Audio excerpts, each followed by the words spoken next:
signature, my darling. And in this life, you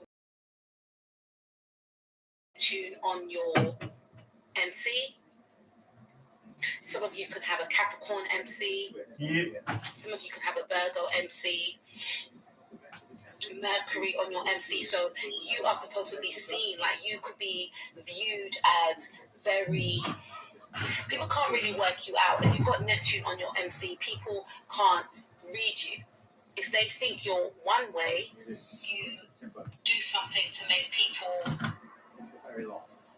see you in another light. So people may see you as someone that is quiet, shy, but then you are a hard worker. You have the stamina of an athlete. You could look very reserved and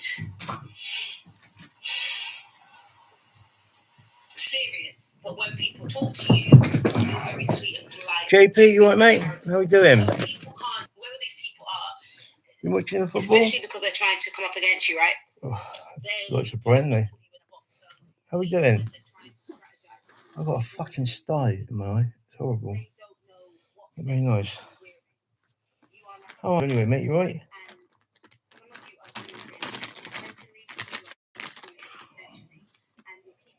Try to do some more art. I've got a massive canvas there. Well, it's on in the background. Don't really care for it too much. I was getting quite excited watching a Curacao game earlier.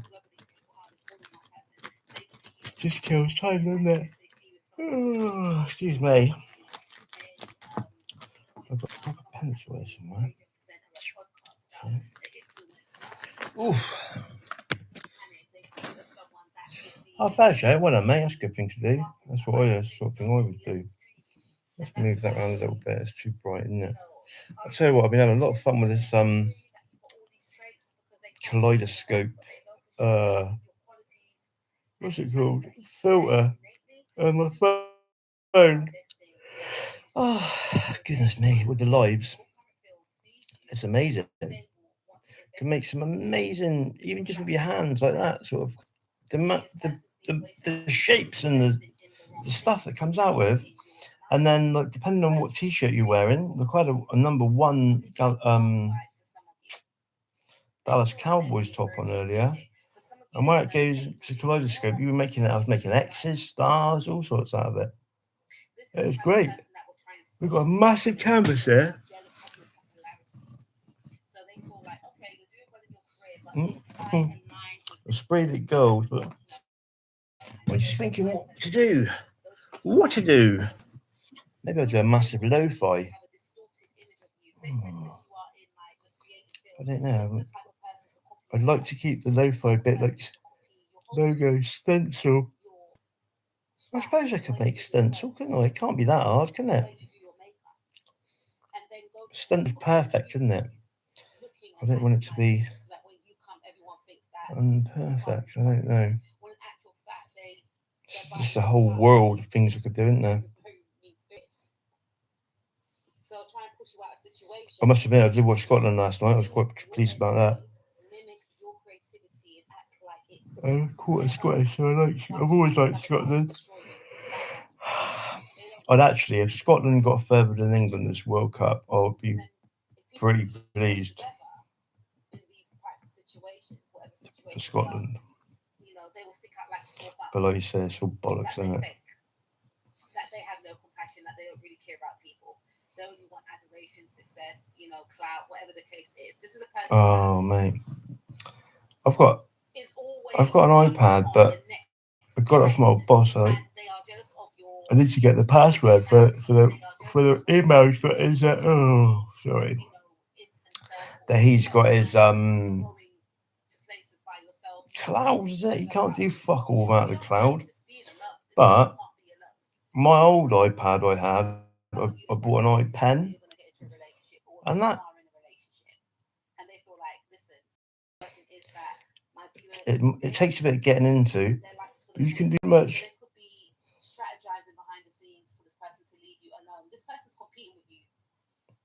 Yeah, have you seen that fucking what's it called? Something grot.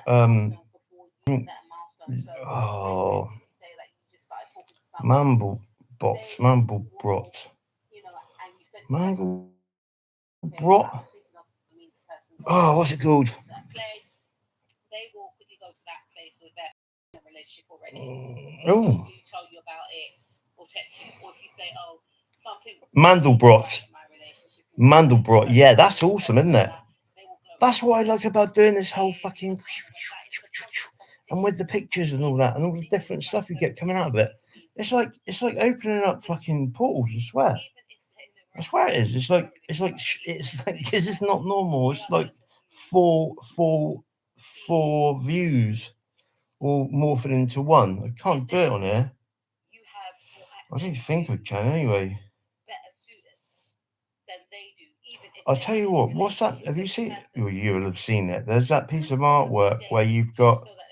It's a bit like on Labyrinth. Remember Labyrinth, the film, where she's running up the thing, and then the baby's going up the stairs backwards, and it's the staircase that goes to nothing.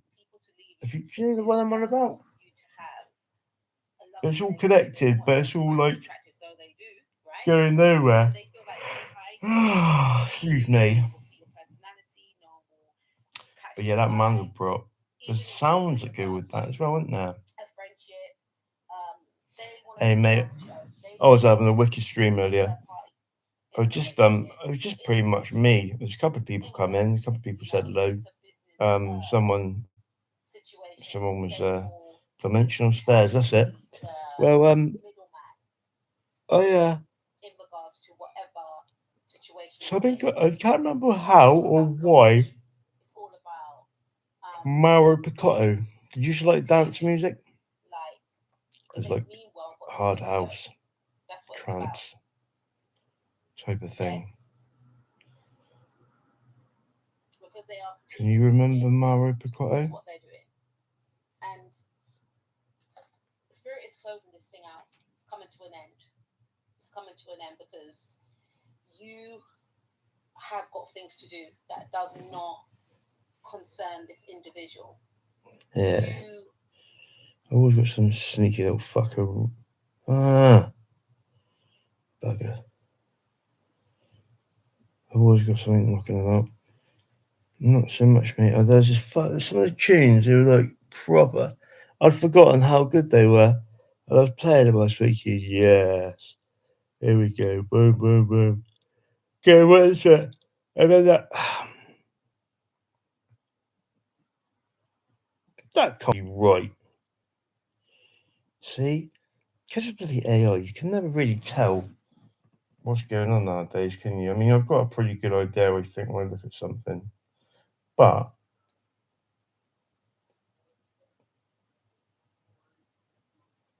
Yorkshire's tallest megalith nobody talks about. The tallest standing stone in Britain does not stand at Stonehenge, and it does not stand at Avebury. It stands in a quiet village churchyard in East Yorkshire, pressed close against a Norman church, and it rises higher than the church roof itself. 25 feet of solid gritstone, weighing some 40 tons, raised by hands that left no name and no record. And when a landowner named Sir William Strickland dug down beside it in the 1700s, he reported something stranger still. There was as much stone again hidden below the ground as stood above it. The church did not replace this stone. The church was built beside it, because nothing in 13 centuries of Christianity could make it move. Not the Saxons, who fixed a cross to its crown, not the Normans, who raised their church in its shadow, not the modern age, which still cannot say who put it there, or when, or why. Tonight we follow the evidence outward from that churchyard into a valley that has been refusing to explain itself for more than 800 years. Chapter 1, The Convergence. The first piece of evidence was invisible for thousands of years, and it was found back, mate. In the dry summers of the last century. Aerial photographs of the fields around Rudston began to show pale lines in the ripening crops, lines too long and too straight to be field boundaries, and too old to belong to any farm. When archaeologists traced them on the ground, they found the buried ditches of enormous monuments called cursuses, great parallel banked enclosures that run across the landscape for miles.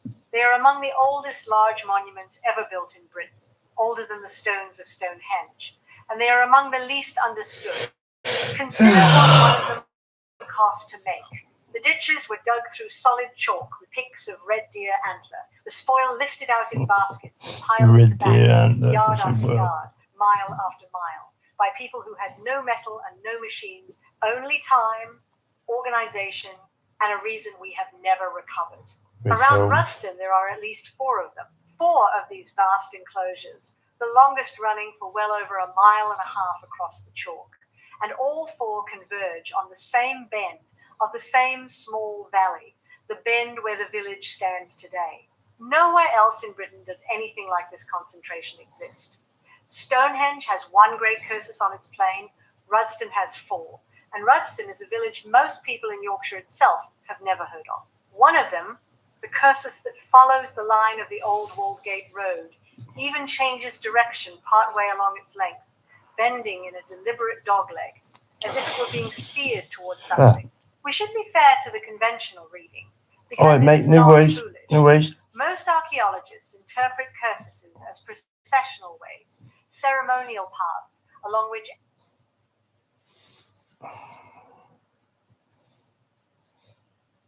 this individual, you are destined for the top, and this is this person's fear. So they got that right. For some of you, you are going to reach certain heights of fame, or you are going to be very well known in whatever area of work that you work in. And this person can read success all over your energy. They actually feel like you are a star. They won't say it to you, but they see you as a star. They see you as, very magnetic. They see the way people stare at you. They see the way people are drawn to you. They see the way that you're able to. Fun little message. Let's just find out what archetype you come out as. I got this book from a little bookstore downtown, and I just want to see. Let's just try. Okay? So what archetype? You found this for a reason, obviously. God wants you to know what archetype, what energy are you showing up as today? The sun. Shut the fuck up. The sun. This is my favorite card in the deck. Okay, basic meaning. Okay, birth is not a momentary event, but a permanent process. Our aim in life is to become completely born. Living means being born every minute. Wow, love that. We need this permanent state of being born. An example, self-determined modeling of our lives in a way that is not regulated by habit, in a way that is not regulated by habit or routine, but through our own free choice and free will. This means replacing conformist behavior and conventional thinking with a style of life that is truly of our own. It says, love God and do whatever you wish. I'm sorry I haven't got back to you earlier on about all your AI stuff. I fucking I had a bit of a mad day again today. Fucking my mate Sam, I didn't get her. We just sat down, had a lovely dinner, been helping them do stuff today. She cooked us stuffed hearts. That was fucking lovely. And then she flipped and kicked their out again. I didn't not get it. I didn't understand it. She's not very well, they think, poor thing. Which worries me. Well, no, doesn't worry about the dog, because not my dog. It's her daughter's dog, so she definitely won't be able to get rid of that dog. She'll have to get rid of her daughter, and she won't do that. So, dog's safe. How are you? I got real sore eyes again. Itchy. Like something like sand in them. I will get back to you tomorrow. I'm just.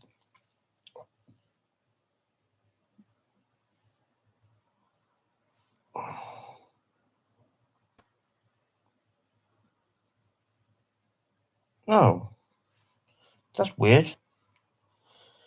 YouTube can do that, can't it? So what? So you haven't been waiting for it to upload. It's already uploaded and it's already up to watch.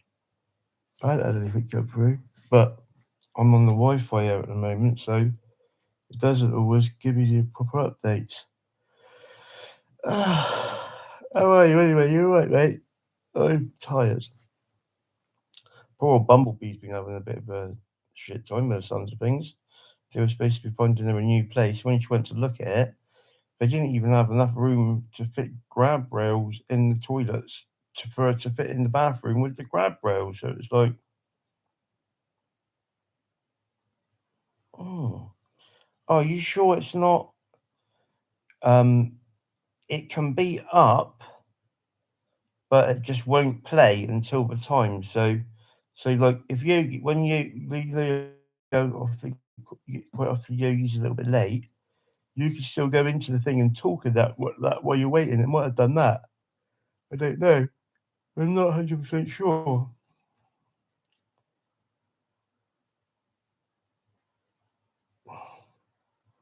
With the comment section. Oh, without a comment section. Ugh. Thanks for like. This does my head in with YouTube. It's very fucking political, isn't it? There are other platforms. Yeah, I'll play it through this if it comes on, if I can, because of my sometimes I can't watch just. Well, it's weird. I got a because of where I am. There obviously there's filters on that on the internet. So like so usually I can't. This wouldn't be happening if I was on my phone, because I'm on the laptop for some reason. It lets me have chat. But so I just had a message come through saying that this girl I listened to was on.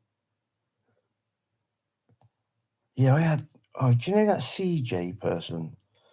Well, they've been coming in my stream for a while now. So because they seem like nice person. Once again, so I made them a mod, and then they came in and went, "Oh, someone blocked me and kicked me out of that thing because I told them I was 17." I was like, "Well, sorry." I said, I can't have you in there." I said, "This is for adults only." I said, "And as much as it pains me to do it, I'm going to have to kick you out, and I'm really sorry. And there's no reflect on you, but I can't have you in there because there's adult themed, like, just stuff." So I have to kick them out. It's bad to remove them. I feel real bad about it, but that's the way it's got to be. Can't have it. It hasn't said anything, or there'd be none the wiser. Do you know what I mean? But tis what it is. Yeah, you need to set things to adults as well, because what happens, they say, is if you don't set things to adults and you have in the first so many minutes of a thing, if there's a swear word or anything that could be deemed as adult, they can ban you. Literally. I think. I'm not sure. Don't let things get you down. If they get in your way, move them out of the way or find a way around them. The benefit of age and maturity is that one develops a more open attitude. They seem like a nice enough person, and they go in Yogi's chat a lot. But they changed their name suddenly to just CJ rather than the whole thing, which I don't know if that's because they said to someone, and I don't know, but I don't know. Oh, fucking problem is with the internet. There is a hell of a lot of fucking fruit of the loops in there, and I'm absolutely fucking hardwired to sensors on full spidey sensors. Just better than anyone, mate. And as soon as some bells start ringing, or even if people literally fucking show their true colours, I dropped a little bomb and Yogi's thing earlier on. I just said something and left. I don't know what the fucking knock-on effect of that was, but I don't really care, because some people give it all the fucking love and light, namaste bullshit, and the furthest from namaste you could ever believe. So I thought I'd just drop that in there. It was like, yeah, you're right. And I thought, oh, yeah, I know I'm right. It's amazing, isn't it? The holiest of holies. Sad, really. It's a shame, because, well, I think you think you're making a good little fucking. It's not a team, but you're making a good little solid group. It takes one person to get the hump about something which, quite frankly, is ridiculous in my mind. How can we say, if you take one person who fucking so-called fucking channels their fucking information through, who's a multi-millionaire by now, it's got to be, and you can't take every single word that fucking someone says as fucking. But we spoke about this anyway. I don't want to go on about too much, but I don't know what the knock-on effects of that little fucking bomb I dropped was. I just thought, fuck it. I was a bit pissed off because, you know, my notebook LM, I may have been compromised as it was all set to. What does that mean? Did you read your paper on, or did somebody else read it on there? Oh, God. See, the problem we got is that this is a very fucking lucrative fucking industry, isn't it? It's the new fucking energy, isn't it? Really, new energy, where there's going to be so much. Yeah, I thought you might have, mate. Because it's so the potential for money. You know, it's so fucking. Yes, mate. Yeah. Oh, that reminds me. Now, get this, mate.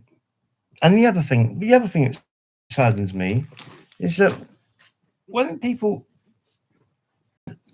those streams that we've all been involved with, that I've had on, you know, some of the things that have happened have been literally quite magical, aren't they?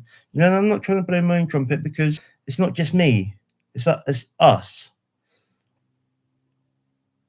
No, mate, I didn't. I wasn't at home, and I was with my friends, and it's a bit difficult to like watch a live stream when you're out with your mates or at your mate's house. But I thought I did see it on, and I was thinking, oh, I'm getting involved in that. But in fairness, it is rude if you're around someone's house to be sat there on the live stream and whatnot. I wouldn't be too impressed with myself. But I want to show you this. Oh, wow. Hey, did you know? Hey, did you see that move? What's that then? That's weird. Did you know Commons Beaumont did a lot of work with Nikola Tesla? A lot of work with Nikola Tesla, apparently. But Commons Beaumont is some fucking guy, I tell you. I've got this guy, Mark Wonders. He said to me, I've got to get onto him this week and do another WhatsApp call with him because he said he's quite happy to send me all of Beaumont's works as PDFs because he's got them on PDF, which I thought was nice because it's not the fucking. If I wanted to buy them, they're like hundreds of pounds. They're fucking hard to get hold of, I tell you. But yeah, check this out, mate. I couldn't believe it. So remember the web of weird, right? So can you describe what the web of weird looks like if you can put it into like words? What, like, as a description, what the web of weird looked like when we looked into the web of weird? Because once again, things have gone a bit fucking strange or weird. Because when I look for the web of weird again, it's completely different.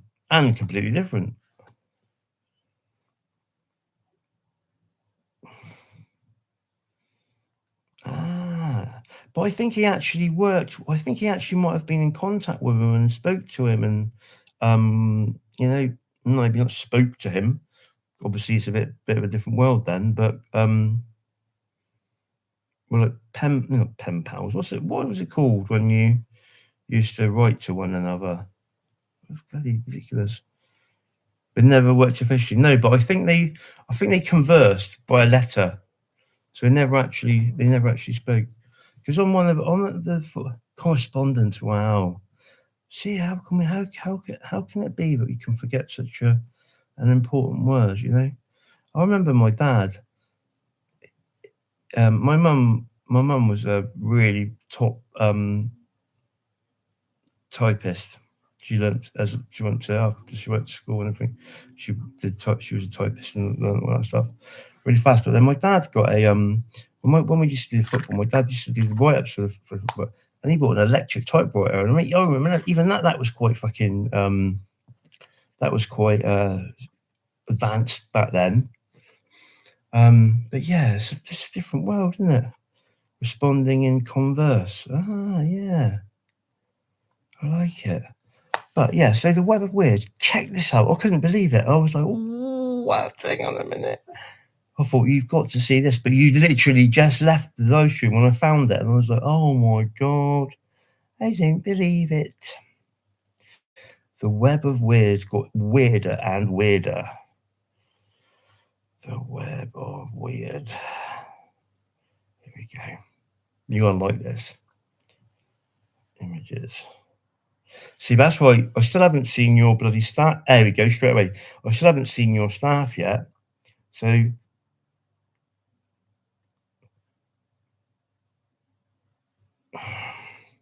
there's, it's going to be a white cunt, isn't it? How did I do this last time? How did I do it? I got it down, didn't I? Oops, let's see if this works. That won't work doing that. Oh, my eyes. Hang on. No. See that?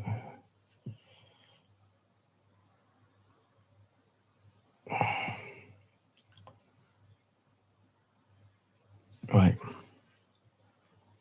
Can you see that? There's that one, which is like Chris, same sort of thing, but not. So there's those two, which I thought were quite cool. Different totally to the web of weird we had. The web of weird we had was almost like these. They were like leaves, weren't they? If you remember, which I haven't been able to find it since. But then I was like, "You're joking me." So that's the web of weird.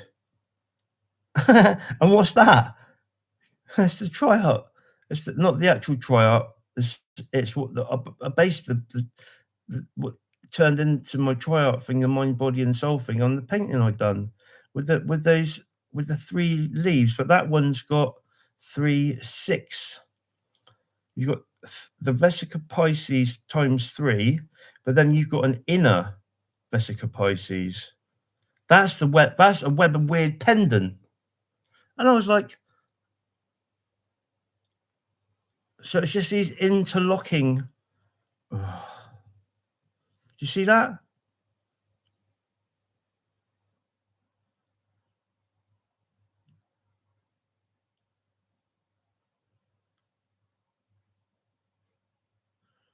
I'll turn my screen setting down. Hang on. How do I do that?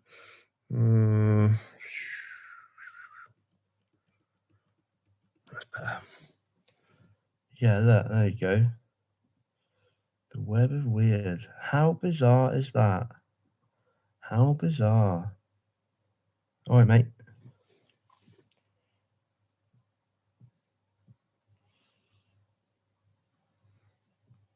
Sun gives you strength and childlike pleasure in your sheer existence. A promising sign for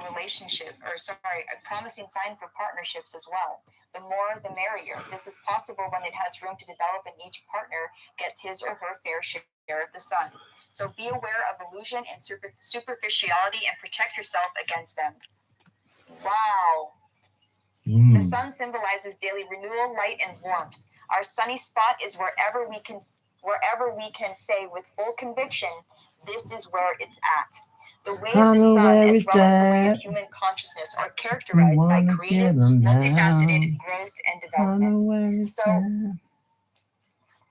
wow. You pull the sun. This is the energy you're in right now. I feel like there's no hiding for you. There's no... Oh? What's going on there? Apple mode, what the fuck? How did that happen?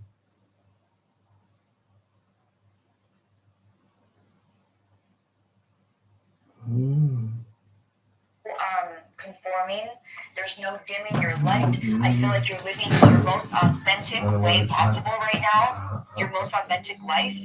Experiencing life and all it has to offer, living in the truth, and seeing even real relationships as they really are, and not putting your head in the sand. You know, your head is not in the sand anymore. It's like you're living life completely with everything. not excluding anything, leaving it all, taking it all in, and knowing that you are all of it. This is really beautiful.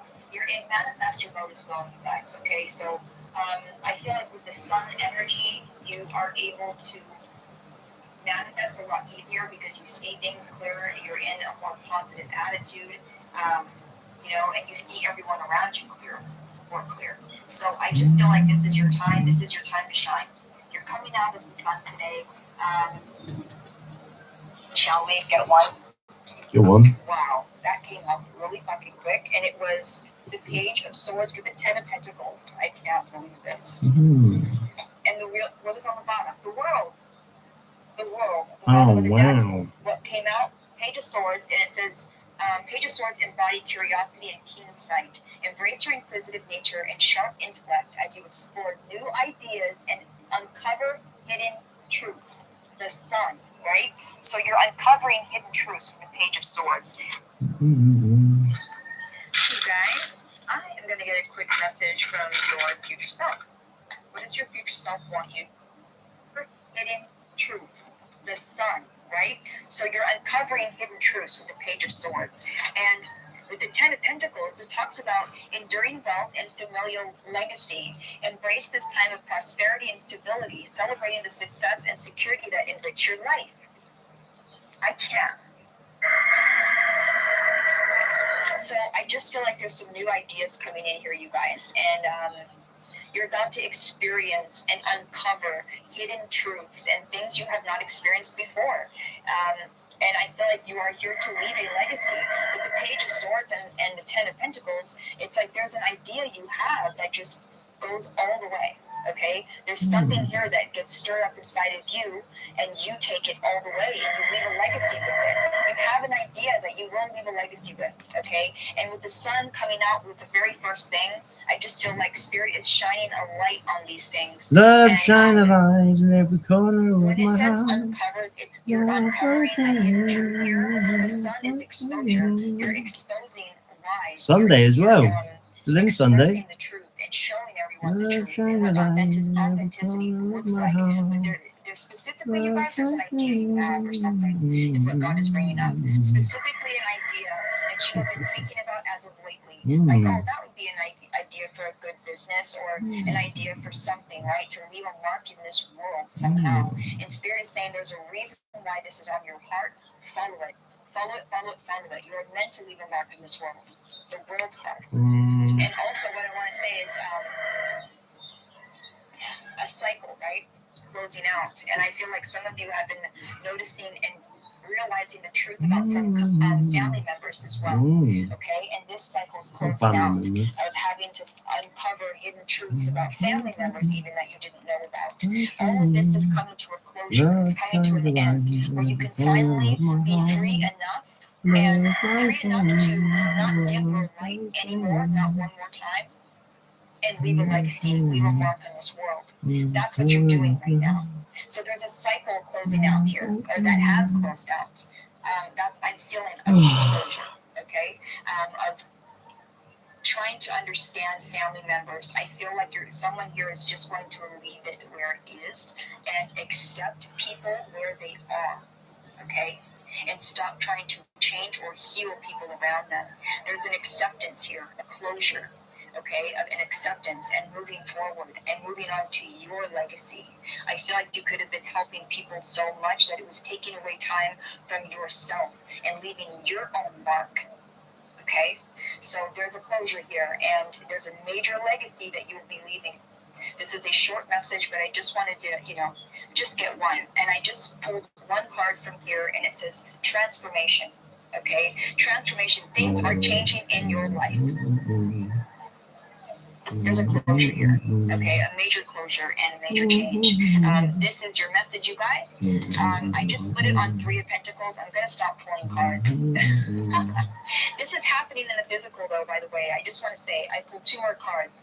3 of Pentacles, 7 of Pentacles. This is manifesting in the physical. It's something you've been waiting for a long time, and I feel like it's some like-minded people just to understand you and you don't have to over-explain things to them.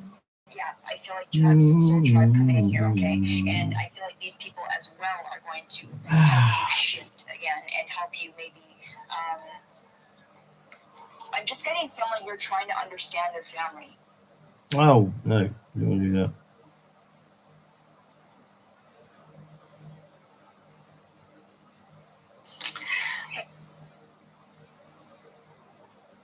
Hello, Dino. How are you, brother? You all right, mate? How is it? Just to understand you. Good to hear from you, my good friend. Oh, yeah, my old friend. How is it? How's Maureen? How are the animals? Hope you're all good. People as well are going to help you shift again and help you maybe. I'm about to embark on another piece of art, but this could. And it's like it's been very hard for you to understand. There's my. Well, you haven't seen this, have you? Here is my masterpiece. You seen that? See that one, Dino? You can see it very well, can you? Well, let me turn the light on. If I can't hang around these people because I get brought down, then I can't hang around these people. Love light shining. So I feel like someone coming to an acceptance here and also not trying to change. Not trying to change their family members and just accepting everyone for where they are and who they are. And it's really going to bring a lot of pleasure for you. And it's going to allow you to leave your fucking legacy. Okay? So that's what's going on here. Okay? You're waiting for some soul tribe to come in. And I feel like that's what you're manifesting. It's some soul tribe. Some people that just really know, they know you, and you don't have to explain anything. Okay? You won't believe it. Of course. I had to pull one more card. I need to stop. The sun. Yes. All right? I said, have you seen my my current up to now masterpiece, which I've done a few years ago, which is still work in progress, really, but minor tweaks to make me happy. But as the people in the office downstairs, they were like, "No, Phil, you don't need to do anything. That's brilliant." I said I couldn't do anything.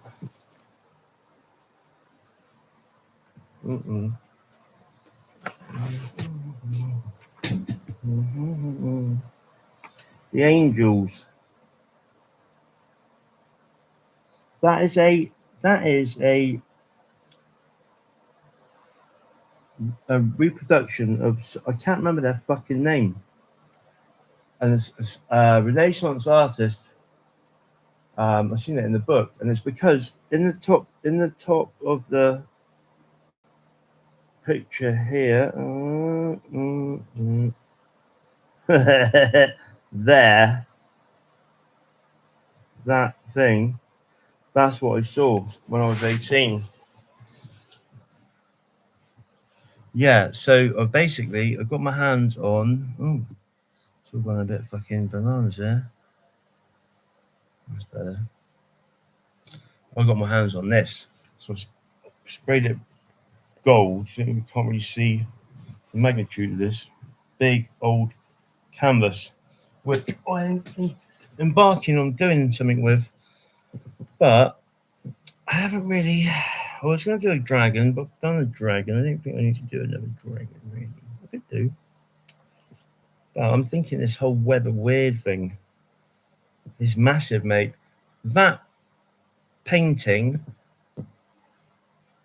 it was supposed to be on the back. If I took the back off, you'd be able to see it. It was like Beauty and the Beast, but like a Greco-Roman art style thing. It was fucking awful, but the frame was amazing. And I thought, what would that have to do with this frame sort of thing? I thought, you know what, I'll just fucking turn it around and paint on the back, and that's what I've done. I've got a few like that. I've got this one. So I've got this one here, which I think now I've just been sat here thinking about it. I think I'm gonna do a big web of weird, which will be nice. Make it really like phantasmagorical. The sun. I'm gonna leave it there. The sun is your card today. The sun is your energy today. You are in the energy of the sun. You are the one I love that. I'll take that. And living from your most authentic self. You are the sun. You are the sun. You are the moon.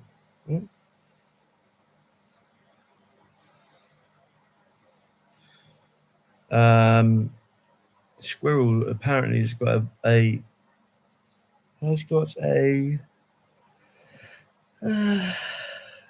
Premier 23 oh 2332, which is like the palindrome, isn't it?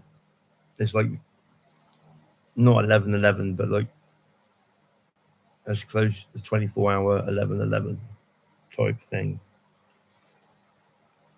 But I'm just thinking, oh, camera's painting it. Yeah, exactly. Basically, this was in a skip. I thought I'm having that. Whoa, yes. I had to carry it home. Walk home about a mile with that, carrying that, but it was worth it. Believe me, it was worth it.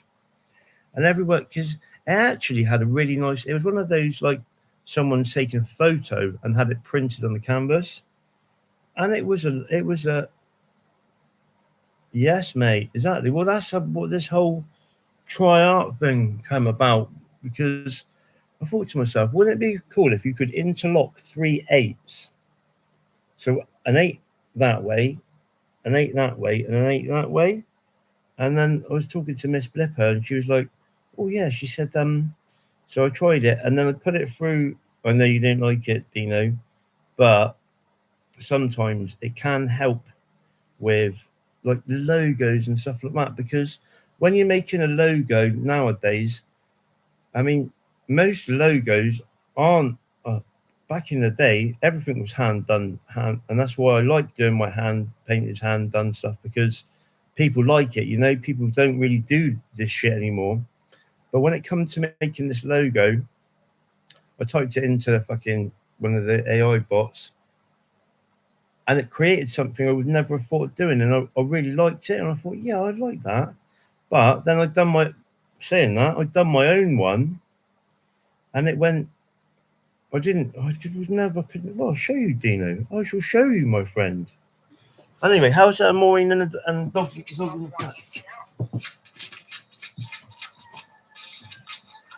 Justice. Okay, so you will be receiving justice for suffering mindset. Okay, there's something here about feeling alone, feeling down, feeling left out, left behind, like no one cares, no one gives a shit, and your future self is coming insane. See, Dino, here is my pretty much not my first, but a big piece of canvas was this one I'd done. I used to do it. Oh, good man. Is this? It's just like a sunshine with glitter. Um, I think I might just leave that as it is. Quite a cheery picture. But this is what I've done this one for my old thing, past binders, but those days are done, I think. That is the past. Sadly, I've realised something about two of my closest friends, or at least one of them. Well, yeah, maybe both of them. What I've most realised in this world in the last couple of weeks, Dino, I've stepped into a new sort of paradigm in my life, because what I've realised, I've sort of always known this, but there's something that you have accomplished. People, um,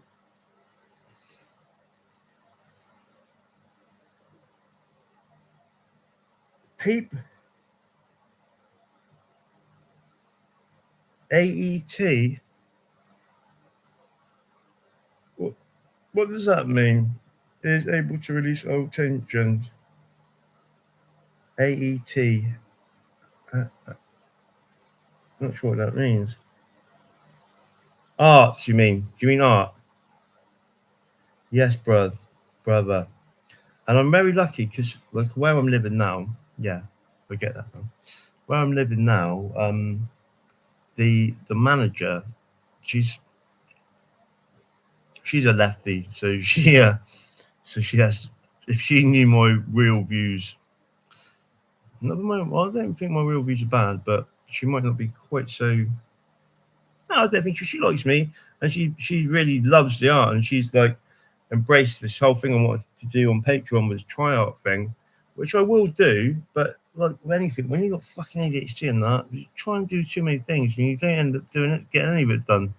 But we're starting an art class this week here, and little by little, it will take off. I know it will, and it should hopefully reach out to a fair few people. And even if one person who couldn't, I went.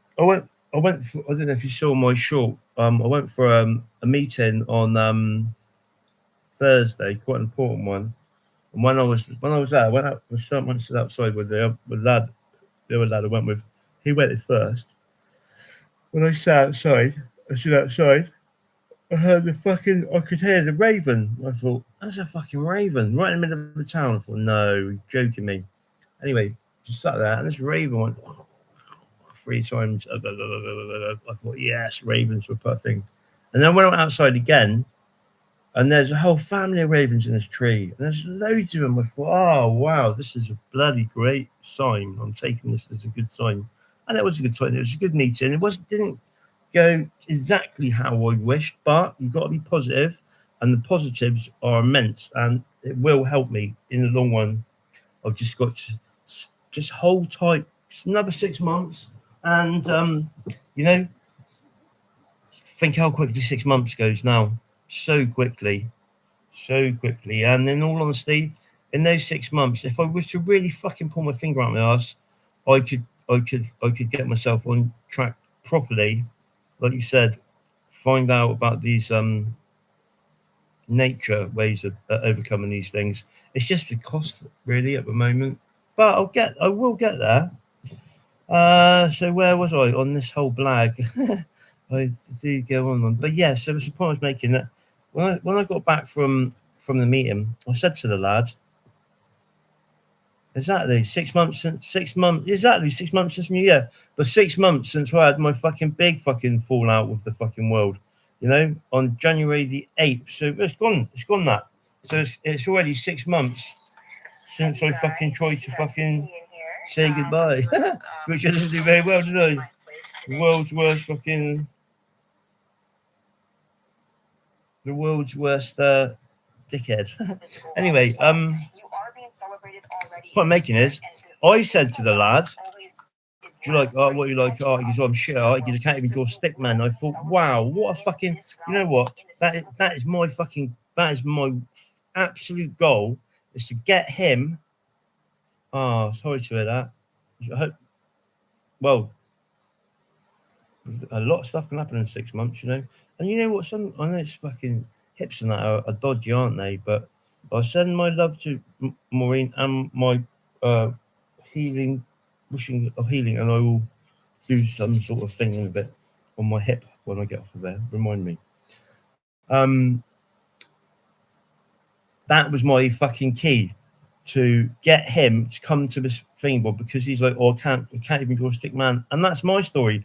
That's what I always say. I couldn't draw a stick man walking a stick dog, or even a stick dog having a stick shit. I just couldn't do it, and I was resigned to the fact I couldn't do art. Now look at me. I mean, this isn't like top level art, but considering I couldn't do any art, I think that's pretty cool. Even just as something so simple and like nothingness, that is a cool thing. And even good man, but you should still worry about yourself. You know what I mean? The problem is people like us do too much for other people and neglect ourselves. So never neglect yourself, mate. And I'm not giving you advice. You're fucking a wise man, but still, sometimes it's good to hear other people, because someone said that to me today. Even like just the writing, I couldn't have fucking done that. It would have been absolutely awful, and that's all freehand. Oh, this isn't freehand, admittedly. Well, I could do it freehand, but it wouldn't be quite so good. But then I don't think anyone does freehand geometric stuff too much, do they? Maybe they do. People that do mandala. But that is my goal, is to get that into the art class. Because as I said to him, it doesn't have to be, and that's what I was told, have to be fucking painting a picture or bloody whatever. It could be flower arranging, it could be pottery, and we're going to do that. We've done some pottery already, or some clay work. It wasn't really pottery. I want to see the boss here is she is proper arty. She's a real arty person, and her daughter runs an art class at a cafe in Sheffield, and she's like, "Oh yes, my daughter." So I said to her, "I'd like to do some screen printing because I think screen printing is so cool, and it's sort of all those old school ways of doing stuff. Sort of, you know, there's always a revival, isn't there? Like the arts and crafts movement, isn't there? And what were they called? It was the arts and crafts, wasn't it? In America and then in the UK, stuff like that. You have revivals and stuff, and that can really. I've always, when I was at school, I didn't like art because I wasn't very good at it. It wasn't my thing at all. It was like, I hated art because I couldn't do it. I was almost jealous of all the people that could do art, but it's because I never gave it enough. Oh, I wasn't patient enough. Gave it enough time and dedication, and that's what you got to do. Because no one is born an artist. I think some people are born with who can hone in and are a bit more manly, dexterous, but then they've probably been encouraged to do that since a little kid. I wasn't really. I was encouraged to play football and cricket and stuff like that. So I was using my limbs and body, but in different ways. And actually, when you think about it, the amount of fucking abuse you give your body by playing sports, I mean, I've fucking broken everything. I've broken my shoulder. I've broken my toe, same toe twice playing cricket. Broke, torn ligaments, all sorts of fucking painful shit just from playing a thing. Yeah, well, there you go, Dino. You could do it. Because that's the thing. When I was just saying to Squirrel earlier, when I looked up again what the web of weird was, it's basically the same as this. Look. I don't know if he was there the other day. But I was like, hang on a minute. What the fuck is going on there? Mm, mm, mm.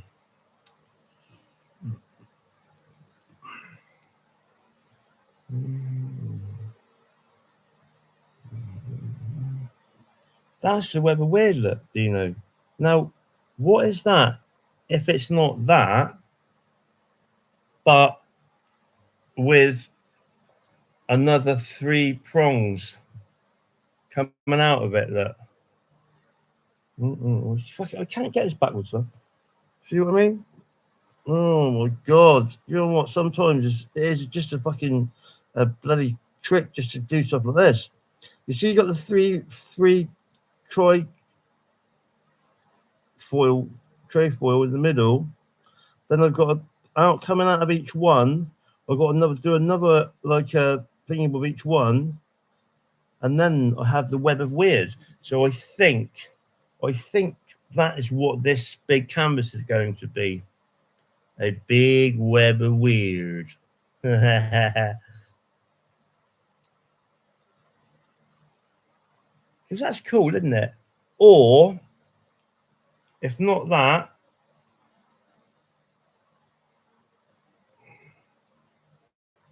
one of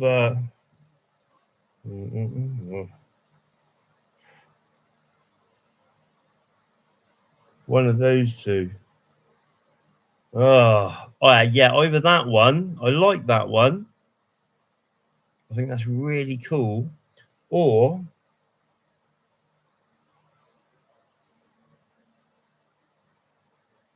that one. It is, mate. Do you know what, Dino? Now, thank you. Because, right, when my mate Rob first got the woods in near us in Somerset, right? The woods are on a hill. Rob had a tent there, and I just got a bivvy bag, and I was getting into bushcraft and stuff like that. And I basically learned about a screen, where you like weave branches through, say, 3 trees, a bit like the web of weird, 3 in central points, but you weave branches through to make a screen, so that I wasn't going to roll down into the fucking down the hill, wake up in the hill, because I was in a bivvy bag. Do you know what I mean? And then, as I was there thinking, you know what, I'm just going to try and flatten out a bit. And when Rob took his daughter and her boyfriend and the dog back so we could get to the car, all I had there was a fucking handsaw. I thought, fuck it, I'm just going to cut the earth with the handsaw. So as I was doing it, fucking stone, really not fucking very deep at all. What the fuck? Anyway, Rob bought a bell tent. So bell tents are pretty big. So we started basically leveling out about 10 meters squared. Not that much of a drop, I don't know, about maybe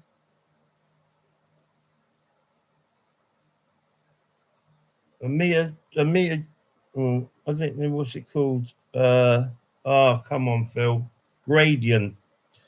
I don't know what the gradient would be, but like a meter, wedge like that. And we realised it was all built because it's an old castle ground, but we thought the castle was just the top, the hill fort was at the top. But it's not. This whole thing was built. And once we was taking it apart, because it was like just coming apart in our hands. I was there thinking, well, this isn't very fucking, like, for a hill. It's just like coming apart in your hands. And only about that much fucking actual earth above it. It didn't make any sense to me. I was there thinking, this can't be fucking right. This is an ancient fucking monument and an ancient hill. But it's like, bearing in mind this cave system runs all the way through it, which Rob nearly fucking bought. Rob missed out on buying the caves by 20 minutes. Such a bummer, but says what it is. There's all this quartz, loads and loads and loads, like fucking Gersema quartz. And I remember saying to Squirrel, the thing is, I don't get with this, mate, is how, like, if they poured all the stones, which they weren't big stones or anything, but I could see how that could be done because there's a massive quarry over there, a massive lime kiln and all that, this, that, and the other. I'm not saying that the quarry is as old, but could be. You never know. Anyway, Squirrel was like, well, what if they just like built round the quartz? The quartz was already there. I thought, oh, there's like a whole new world to me. But I've gone around the wrong way with this. When I first started, basically years and years and years and years ago, when I first started getting into like the whole Joseph Arimathea, the Holy Bloody Family, coming to Somerset, coming to Paradise where I live, this whole story, I was sat where this Paradise Dairies was, where there's this little garden, the plaque and all that's been given to the people of Burnham. I was looking at this wall, and it was one of those. Oh, mate, it goes so much deeper. You wait for this. There was this wall, right, and it was made out of those cast concrete. They're not blocks. They're hollow blocks, so that you can have like a cross or like a circle in the middle, so that it's like poured in, and it's like a hollow block brick, so you can see through it. And they make walls out of it because they make it's a bit like a geometric shape. And I was sat there one day. Me and my nephew, I used to meet my nephew there because he lived around the corner from there, and we'd have a smoke and whatnot. I thought to myself, this whole fucking Holy Family thing. Yeah. Oh, mate, you wait for this. This is fucking blow your socks off. Right? I was sat there thinking, this Holy Family thing, surely if he's God's son and he's got all these fucking powers, surely they wouldn't be surely they would have worked out the fucking whole way the world worked, and they wouldn't be actually sailing a ship fucking thousands of miles up around the thing. Surely they'd be like jumping in and out. And I sat there because I'd come up with this whole thing.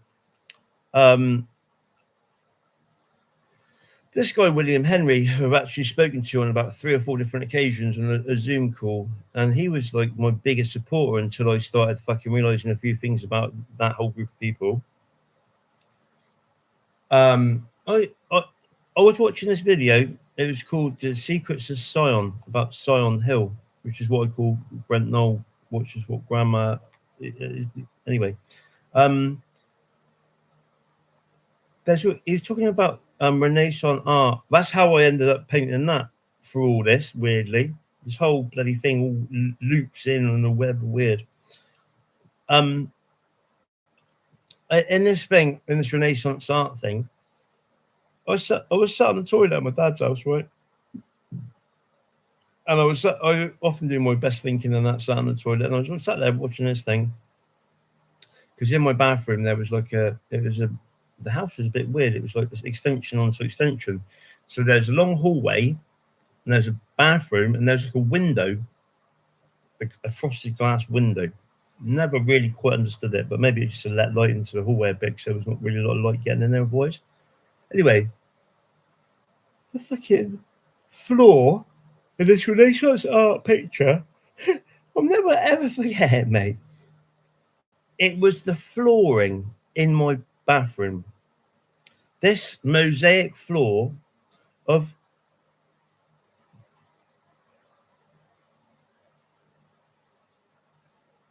wow, exactly.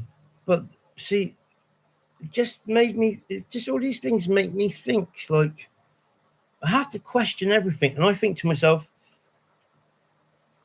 anyway, the point is, this mosaic floor, of all the mosaic floors, of all the styles of fucking vinyl flooring in the world you can get, my bathroom floor was this fucking 1500s fucking Renaissance art, fucking German fucking Renaissance painting bloody floor. I was like, what the fuck? And then I realised one thing, and that's why I got my fucking catchphrase, squares within squares, because I was just noticing on all these places, the same as well made me think this brick wall was a square encased within a bigger square, if you know what I mean. So it's a hollow brick, if that makes sense. Look at this, look.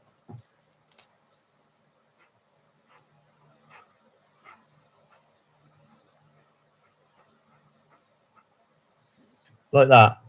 See what I mean? That's not perfect, but that sort of thing. Like a cast concrete. So I just noticed more and more and more. Everywhere I'd go, there'd be like checkerboard or squares within squares, or tiles of squares within squares, or stained glass windows are a big one. I was there thinking, whoa, what's going on there? But it made me realise that I guess something like that. Pantheon dome construction. Would you mean the Parthenon? Or was it? Is a Pantheon? Is that Roman Pantheon rather than the Parthenon? Is a Greek one. I'm not 100% sure about it. But it made me realise that everywhere you see these fucking squares within squares, squares within squares, and squares within squares, within squares, within squares, it was like a sign to say this is a fucking place, or a portal, or a holy place, or it was like codes. And I got fucking ripped. Yes, yeah. Oh, in Italy. Is that in Rome? Like, not the Colosseum, but yeah, one of the big fucking pillared places. Yeah, so that's copied off of a Greek one, which I think was called the Parthenon in Athens. I think. I'm not sure. Maybe it wasn't. I'll have to look that one up. But made me realise that the Pantheon Dome, I'll have a look at that in a minute. Actually, where's my phone? If you fucking notice these little signs, that's a place of importance, or worship place, or like a portal, or those sorts. It just made me think over and over. There we go. Squirrel is on now. We'll put squirrel on while we're talking about this. If it will let me, hope so.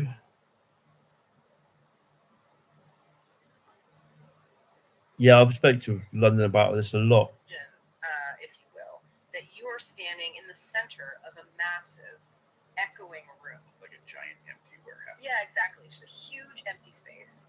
And right across from you... I'll play that in a minute, because I want to explain this to you, Dino, right?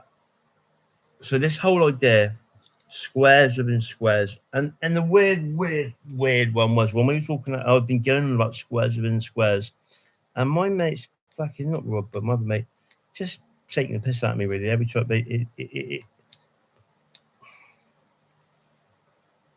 I quickly hark back to what I was saying a minute ago. Was that I was saying that people, the true colours of people really come out.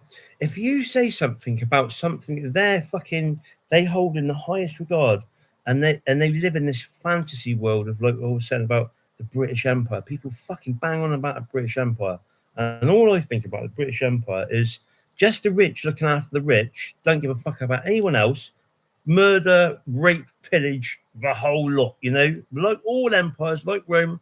It's just about them, and whatever in their way is just fucking bulldozed. And all of the British people think, oh, the British Empire. And I used to be one of them. I remember my friends, South African friends. I remember seeing this thing and it said the British fucking were crushed or something like the Boer rebellion. And I was like, thinking it was so fucking brilliant and so like fucking cocky and arrogant cunts, right? So when you fucking say something about that like almost shatters their thing because they think they're part of this great British Empire, this like upper class fucking, they look down on everyone, yet they're just fucking normal people that the actual people who run the British Empire and the world hate. They think they're a different fucking breed to us and they like to see us completely wiped out, full stop, right? These people fucking hate it if you say anything about it, and then they start attacking you, who's done nothing wrong, just pointing something out. You shouldn't be proud of murderous fucking rapists and fucking pedos and all the shit that goes with it, should you? Not in my mind, But what they do is they attack you because you fucking said something that they don't like. And then that truth comes out in fucking overflowing waves. And then you start realizing all the things that have been going on since from a early age with me, with my friends. It's just been purely to rip the piss out of me. And you know what? I don't mind that really because I quite like being a clown and whatnot. But actually, when you look at it deeper, what they do, because I've been trying to do quite a few things recently with them, and they won't do it because something in my mind, they know. But if I will fucking do it with or without them. Well, it will be without them because I don't want nothing to do with them anymore, really. But when I do all this stuff, it will make me look great, but it will show the fucking hard work and effort and the fucking pattern recognition, how I notice stuff and how I'm linked into stuff, and it will help me on my journey. But they don't fucking want that because they like making me look stupid because it makes them look clever. All these sorts of things, it's all like snidey little fucking things. And I'm not having it anymore. I'd rather just walk away from it completely, which is a real sadness for me because I love them guys. I love them guys for on the force sport, like, and they have helped me. They have helped me make music, and they have helped me do the things to make the Pathfinder stuff, but to a certain extent where they can't take it any further because if they do, it will make me look good and them look not as good as me in some respects, not in all respects. And I think to myself, do I want to be doing stuff with people like that who are purposely trying to dim my light because they don't want me to look like on the ball, or because I'm doing all right for myself? And the thing they hate most is that I ain't got fuck all. I don't care about fuck all, and I will make it with or without them from fuck all, and not have to go down this stupid route of going to university and spending all my fucking time and effort, money to do something to get what? Because actually, what makes you real money is your fucking brain and having a fucking go and the confidence to do it. Does that make sense, Dino? Or does that sound like I'm just fucking bitter and twisted? Because I'm not. I am so grateful for the opportunity they've given me to do stuff and to get the ball rolling. But I'm also grateful for the foresight that actually people will always show their true colours. You know, I've had it on here. Someone fucking kicked right off at me because I dared to mention one person. I didn't really agree with everything they said. And this is someone who channels, who's who's a multi-millionaire, by the way. Hang on a minute, you know, hang on a minute. I don't know about that.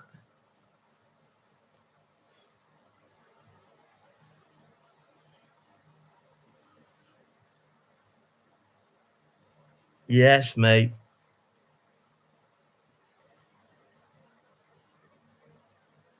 Really? So what you're saying is, well, that makes sense actually, because the more time you're sat doing fuck all on the internet and not moving about, will cause build up of fat, like, you know, lorry drivers and that. Blue spectrum of blue coming into BI changes our chemical reactions in the body. Right. So have you noticed sometimes on there, like, depending on the light, my eyes go really fucking blue.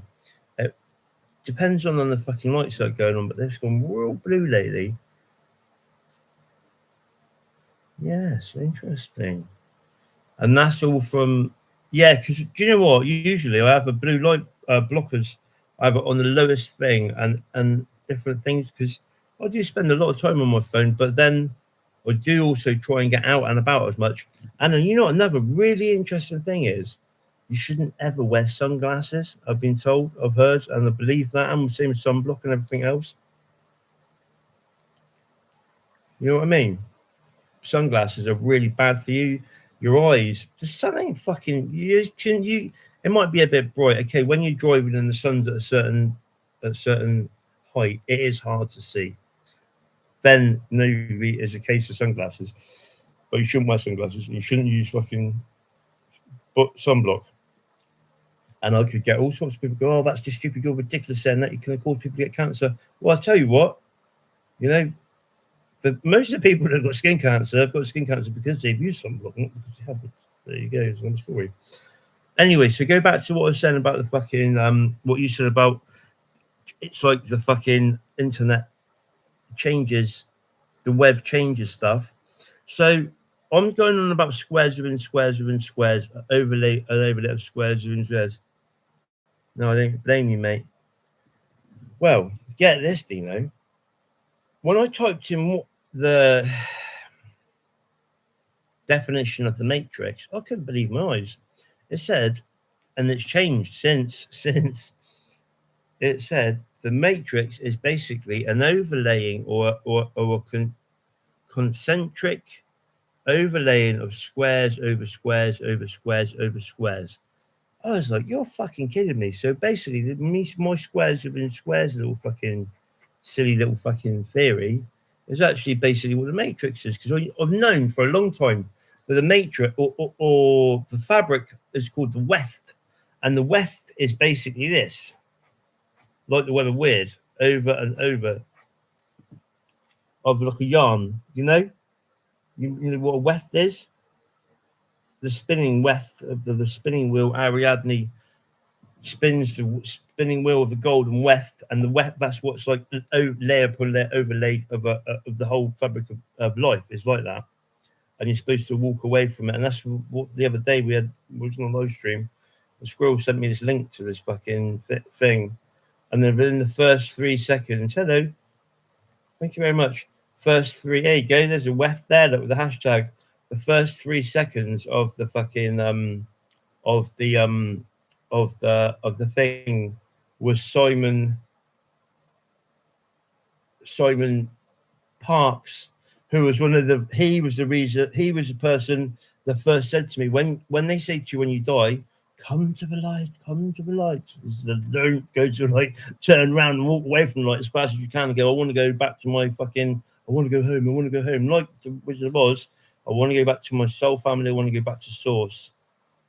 And it'll be all darkness, and then it'll light up, and then you'll see the weft, which is like multiple over there. But then get this, Dino. So when we dug out the fucking hill, the castle, and Squirrel was saying about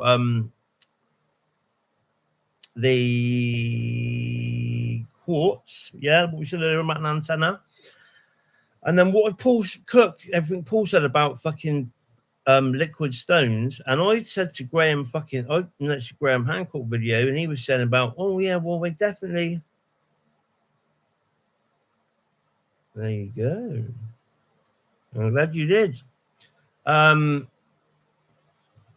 Hancock was saying that yes, well it's pretty much guaranteed that they poured the small stones on the pyramids, but definitely not the big ones. And they found fossils and all sorts in the big ones, so they couldn't have been poured. I thought, you fucking dickhead, because I used to love Graham Hancock, but he just shot himself completely out of the sky. And I came out with this a long time before KX had his beef with him, but believe me, and it can be proven on the internet as well. I thought, how the fuck how do you work that out? If they're going to pour the small ones, surely they're going to pour the big ones. Because it's easy to move a small stone, isn't it? You can pick it up, but not a fucking 20 fucking ton trillathon thing. You just simply don't chisel it and move it and levitate it and all that shit. It's poured. We all know that. It's fucking obvious. It's just like, come on, mate. And that it ruined it for me. So I do, from breaking open these stones and that, it's all like fucking aggregates chucked in it to like ballast to bulk out for the geopolymer. So that's how you get fucking fossils and that inside of these stones, right? So but bearing in mind, I'm talking about gems or quartz or gemstones, crystals. Now the definition of the matrix is precious gemstones and crystals embedded in sandstone or limestone. I was like, you what? How has it gone from fucking squares within squares to fucking? And from that moment on, I was there thinking, this can't be fucking right. This is Truman Show shit. It really is. It is proper Truman Show shit. And what you said, Dean, that is perfect with what has been going on. Because how do you go from fucking squares within squares to, well, yeah, there you go. Could be all sorts of things. Thing is, Dean, I'm open to so many different things now. I'm also closed to a lot of things that I just don't believe because we're told that's how it is. So anything we're told, anything mainstream, I'm like, nah. Sorry, come on, show me some fucking proof on this. But I'm also open to a lot of stuff. So it definitely could be petrified tree sap. Why not? Crystalline. Because you have all these fucking giant trees and whatnot, don't you? Does that mean I'm blowing hot air?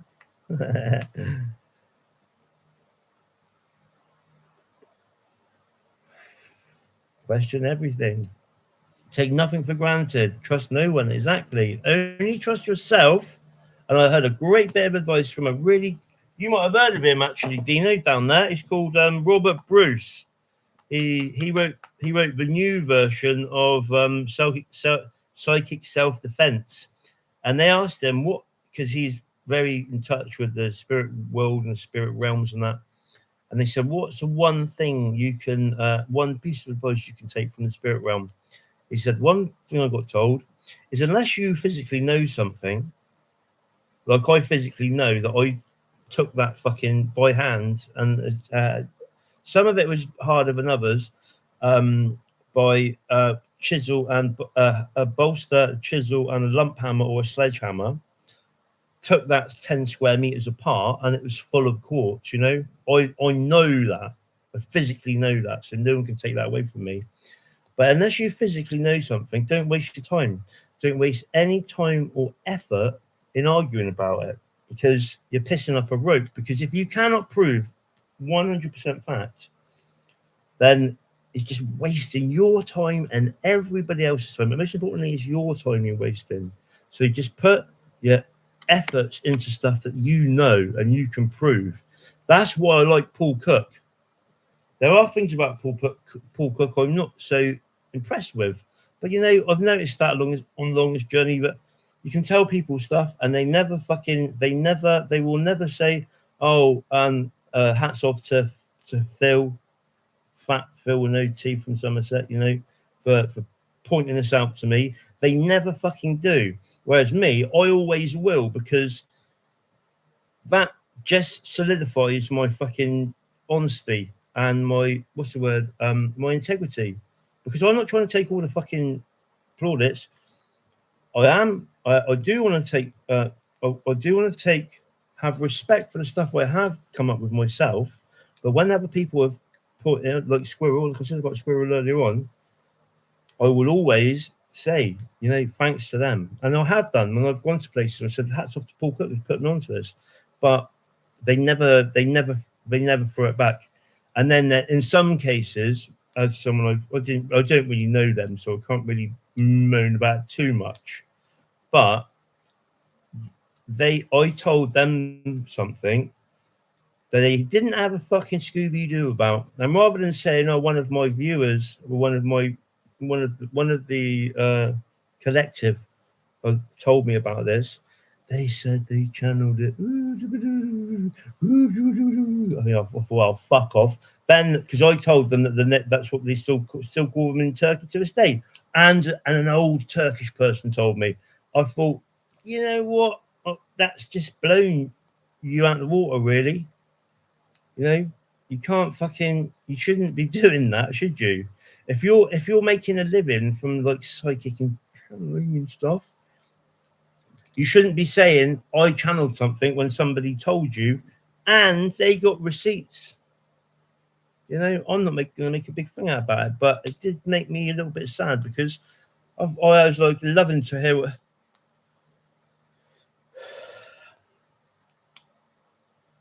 Yeah, mate, all the fucking time. It drives me mad. I don't want to have a fucking plaque or a medal. It's just nice to be appreciated, because I've done the fucking work.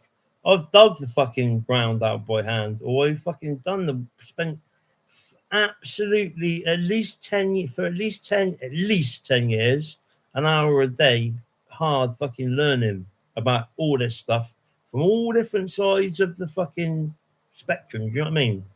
So that I can make an educated argument about it, rather than, oh, some fucking channel man said this, and that's the fucking be all and end all of it, because it ain't the be all and end all of it. It's the crappiest fucking, like, it's the crappiest fucking thing. Yeah, mate. You know what? Good on you for that. Good on you for that. But it would also be a nice thing if they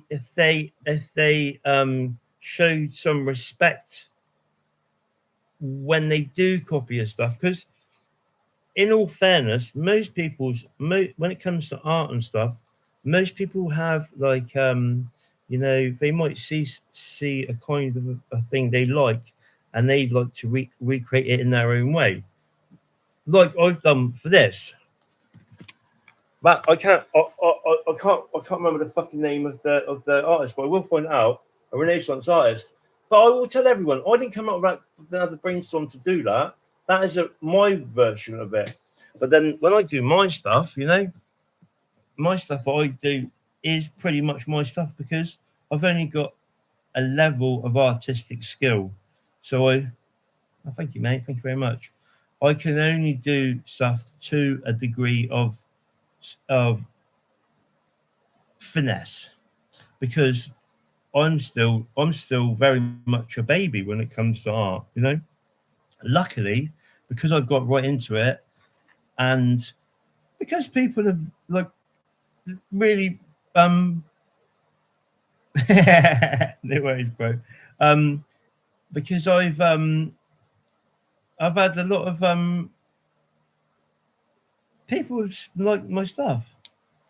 Thank you. So when people what's the word, praise you, shall we say, especially when you've never ever had any artistic license.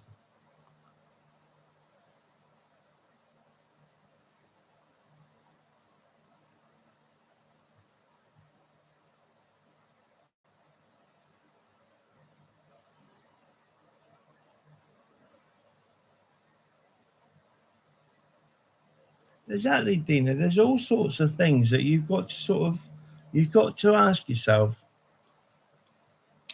Well, for example, in the Stones, we were breaking up, and when we were like taking this fucking hill apart, only 10 square meters of it, but we had a whole wall of we had about 2 tons of quartz, right? But also there was loads of stuff with with fossils, sea fossils. Well, most fossils are sea things, aren't they? So it's like, how are we getting fucking sea fossils on top of a fucking hill that, well, they say it was all underwater, don't they? So okay, maybe so. But I don't believe it. That hill was being built. You see what I mean? So, you know what I mean? Yeah, I can. Yeah. Don't get me wrong. Very much, especially here, we have had it. But that hill was built. We had a tsunami in 1607 and potentially in 40 AD. Now, I think that hill's a lot older than 40 AD, definitely, because it's an old fucking Iron Age hill fort. But how many fucking tsunamis have there been around there? Do you know what I mean? Thank you very much, Stone. Let me make you a fucking mod, man. A mod, man.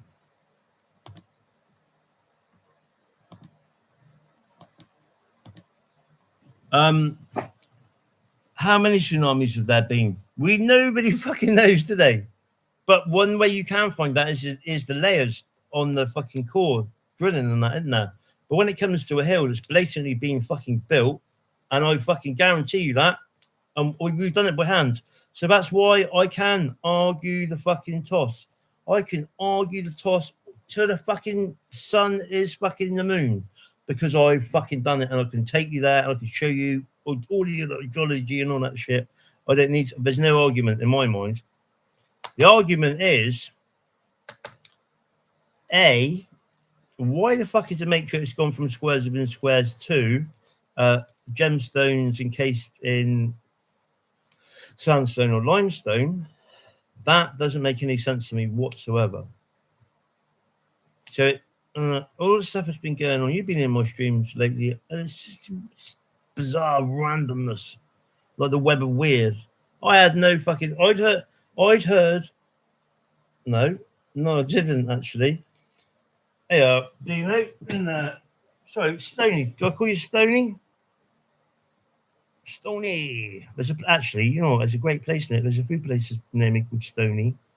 And I always think that they would have had a lot of stones, megaliths and that there, always, because it's called Stony, or at least there's been a quarry there where they've done the fucking whole geopolymer process. Because there's a place called Stony Style near me. For years, I've been driving past it, right? And there's been a fucking Stony Style, and I've always thought, Stony Style, something about that place. Now, we were down at old Roger's farm, me, Nick, and Roger's grandson, Sam. Where have they got the old uprights for this barn that had fallen down, but the uprights were still there, the pillars? It's like a fucking window. I saw a fucking perfect pyramid sticking up behind the fucking, in the fucking distance. Right? I've tried to find that fucking view forever and ever and ever and ever. I never fucking find it, right? But one day I drove past Stony Style and I fucking couldn't believe my eyes, right? I'm not even able to get. I'll just tell you, the sign for Stony Style was this, right?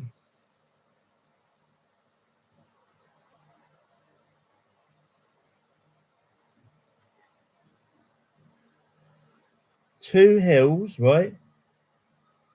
With a fucking pyramid of triangles coming out the top of it. Stony Style.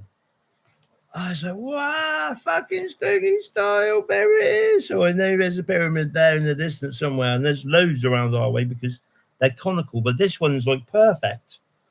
I was like, wow, Stony Style. So whenever I see Stony, I know I'm onto a fucking something good. I'm onto something good. Right, what was I doing? Where was I? See, this is a problem.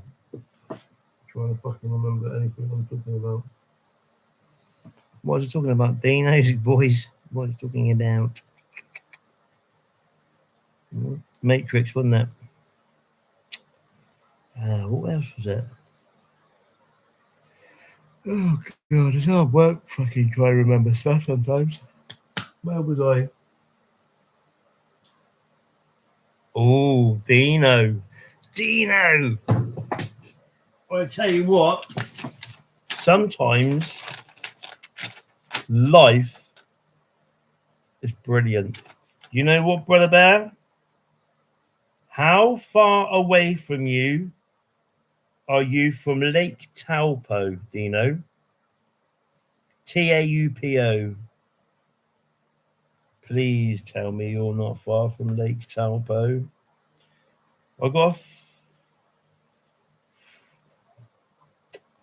I'm guessing this is the North Island. I think you're in the South Island, but I'm not sure about that. Please tell me you're not far from Lake Taupo. Yeah, me too, mate. How far are you from Lake Taupo? And where are you from, Stoney, by the way? If you don't mind telling me.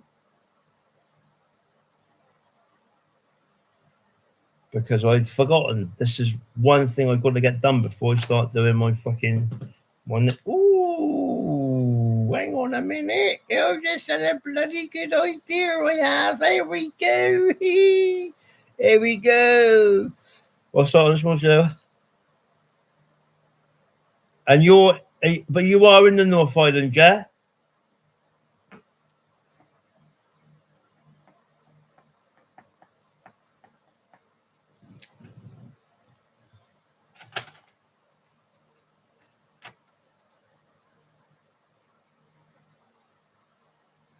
Right. So this all fits in to this whole fucking crystal and antenna, quartz antenna and everything. Oh, look, do you know what? Blessed be, because you know what? As I said, I'd rather have one decent person than 100 fucking so-called fucking people. You know what I mean? Because now, because of what Squirrel said about maybe they fucking just built round the quartz. Texas, I got family in I got family in Converse, Texas. Near San Antonio, I do believe. Well, Brother Bear, I'm into blow your motherfucking mind. You might know this. You should know this. We should all know this.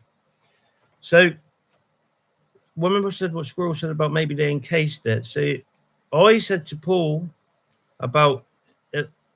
Apparently, he'd already said this ages ago. But anywhere called Bury, like Glastonbury or Shaftesbury or Silbury or Hill or whatever, is they buried something, and they're always hills, and there's all these things that all made me think, something going on with these fucking hills and these.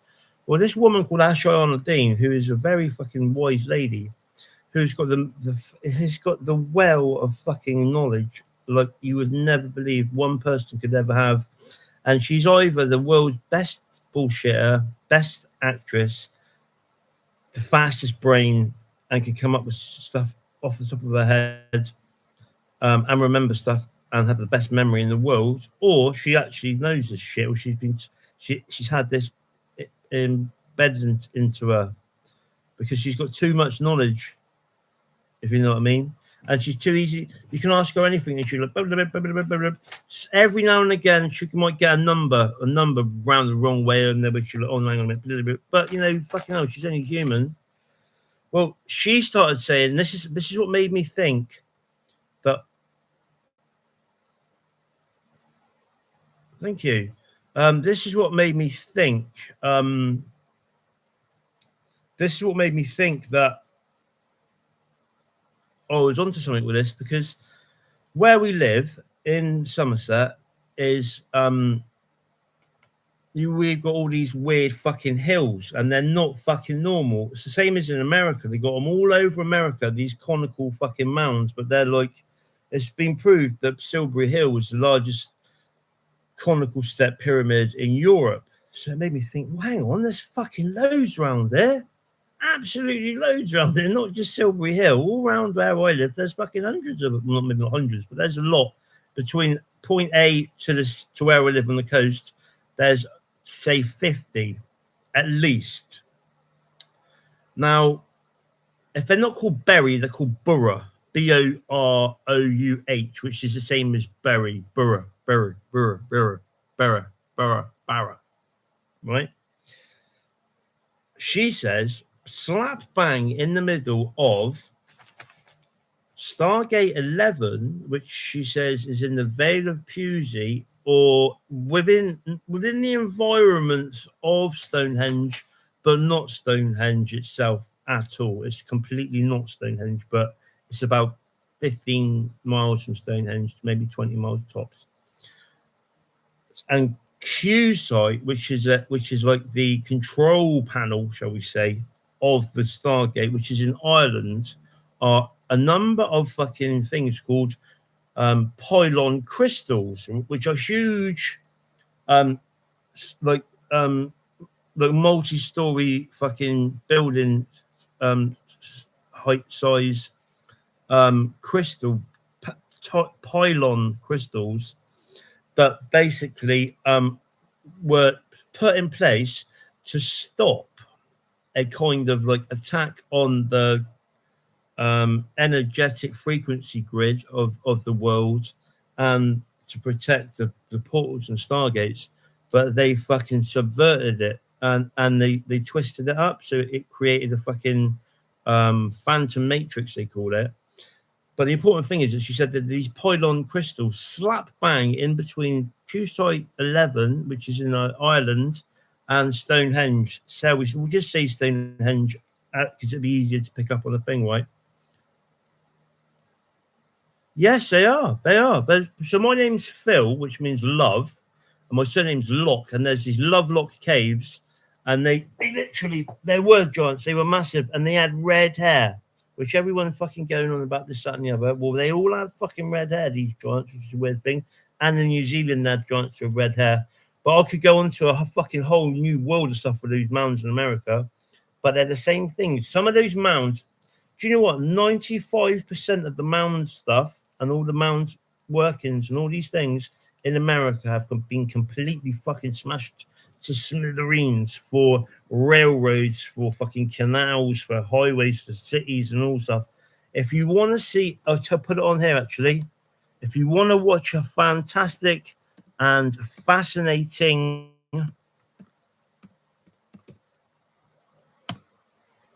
channel, check this guy out. Giant, it's either Giant Ledger or maybe it's Giant Ledger. Giant Ledger.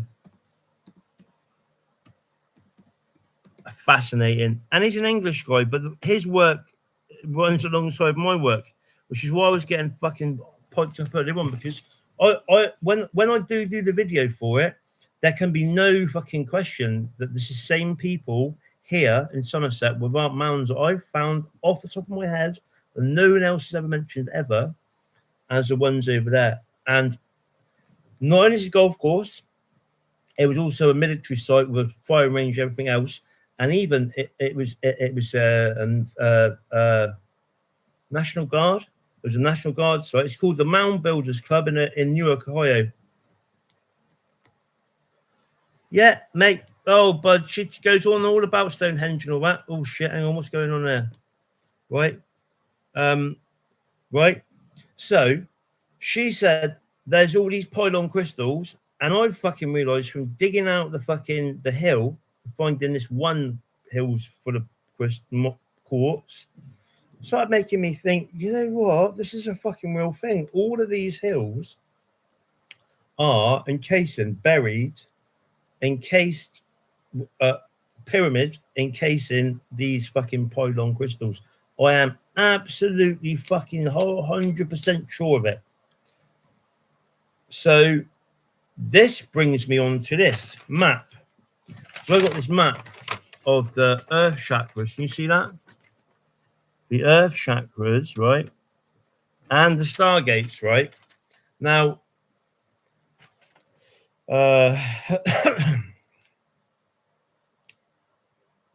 this isn't one Oh, the Shaftesbury prophecy. Now there you go.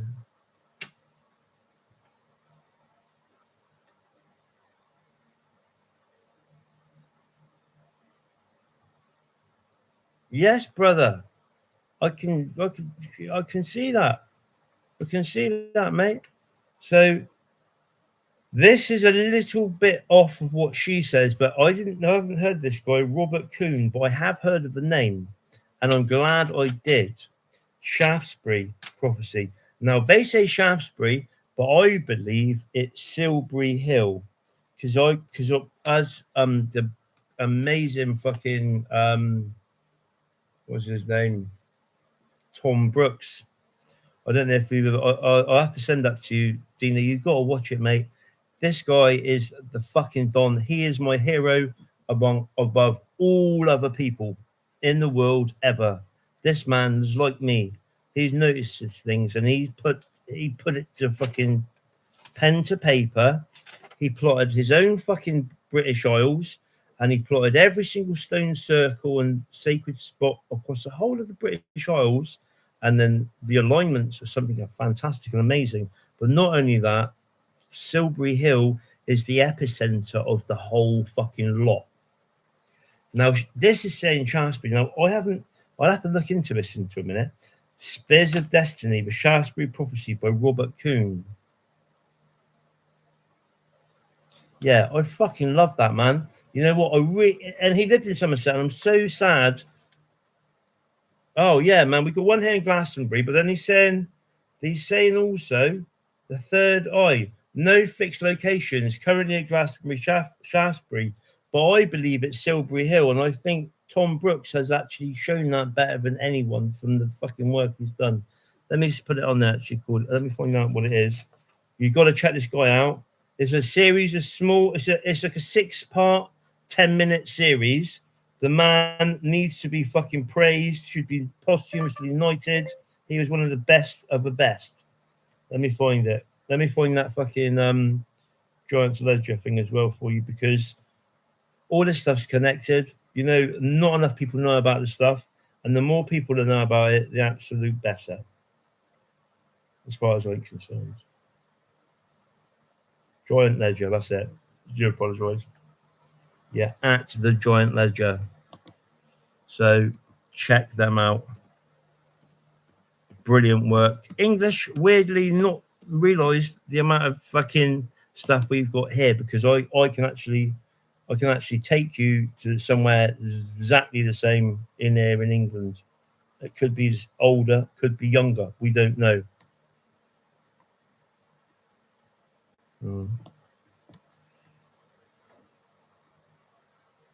So Emma, I think. Oh yeah, she's nice. She's a nice lady, isn't she, So Emma? So there's one there. The latest one, 3,000 graves. Why they built a town on top of 3,000 giant graves? It beggars belief, doesn't it? But this is the most important one in my mind. If you never ever listen to anything else I say, and you know what, I don't blame you. Sorry, because I do get on people's nerves, but I'll only fucking talk about shit I fucking know about, and I know about a lot of stuff. But I try and keep it to fucking on point. Right. Prehistoric Geometry, his channel is called. And I swear to you now, if you watch these 6,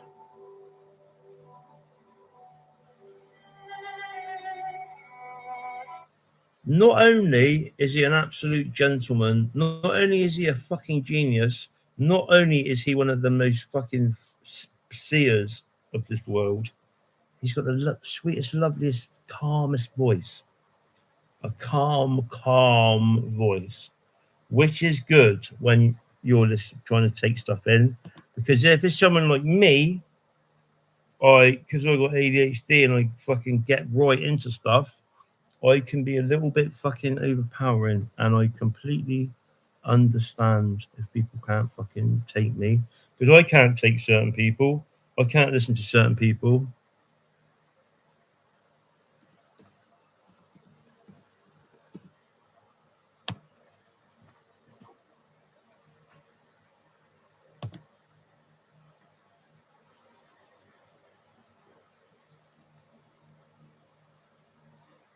Yeah. 3.3 thousand views, only 51 likes, right? And I haven't liked it. Wow. Should be 3.3 million views. Seriously, this should be taught in the fucking schools. But we'll leave that there because, Dino. So I'm going on what Ashayana Dean says about the stargates, but what this guy is saying, chakras 1 to 5s are gates. 1 to 5. Chakra 7 is gate 6. Gates 5, 10, 11, and 12 are spinner wheels marked SW. Now, what she... Thank you, mate. Here we go. Well, I have, mate. I have badge certified now, thanks to Thursday. I have got ADHD. But there you go. There's never been an argument as far as I'm concerned. Thing is, a lot of people will say stuff as well because it's an excuse.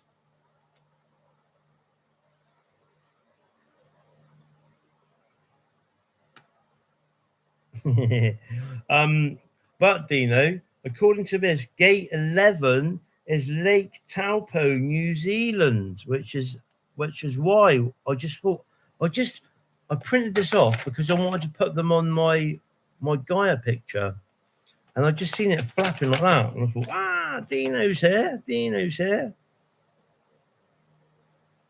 Well, you're hearing a voice now, but that's because I'm talking. If only I could hear your voice, I'd be happy.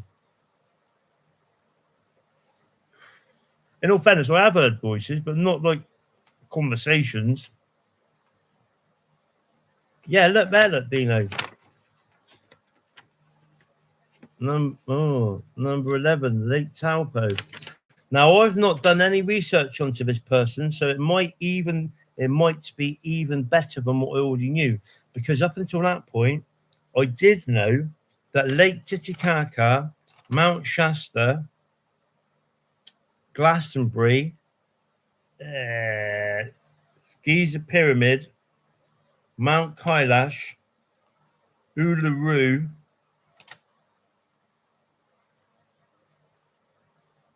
1, 2, 3, 4, 5, 7. 1, 2. Where's 3? Uluru. 4. Heart is Glastonbury. 5 is Throat. Yeah. 6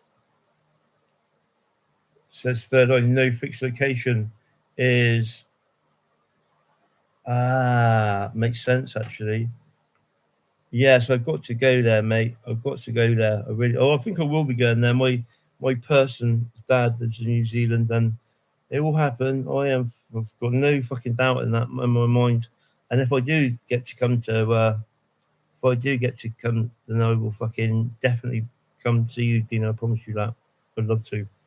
In fact, maybe we could all go to Lake Taupo. So let's fucking find out about this guy actually while we're here. I think it should be done. I want to play Squirrels thing, but problem with playing something so in depth, I think you're better off. Oh, because I'll keep fucking interrupting. Whereas maybe it should Squirrels thing. As much as I support Squirrel 100%, sometimes if I play stuff, it doesn't get the full effect. Let me find this fucking guy, Robert Kuhn, Shaftesbury Prophecy. You know what? Do you know what I love? The fact that was flapping. I saw it. I thought, Dino. Now, I probably wouldn't have paid any attention to this bit at the bottom because I had it already fixed into my head. And the Shaftesbury Prophecy.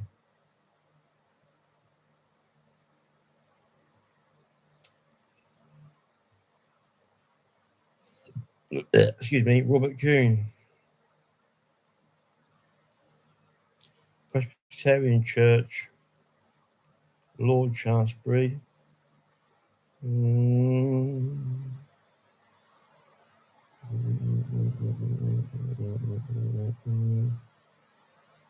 Oh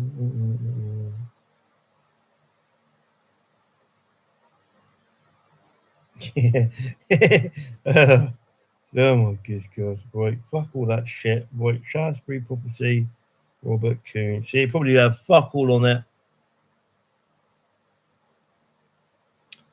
Well, we've got solstice coming up. I'm hoping if I can get a car. Thank you, mate. And once I've got enough money, Dina, if you ever want to come here, and I would have enough money, I'll know that for a fact. Robert Coon.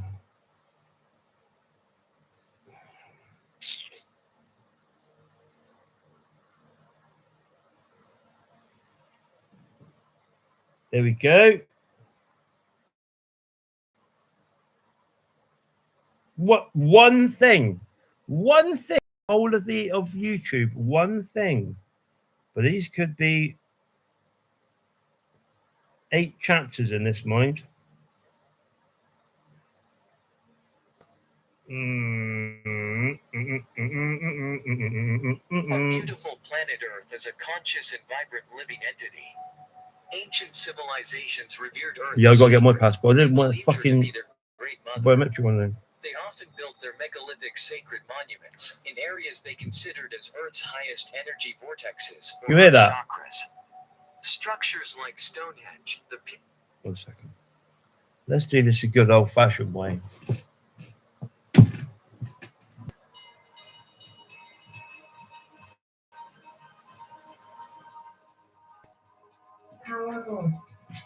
Look at that. Hang on. Look to show him.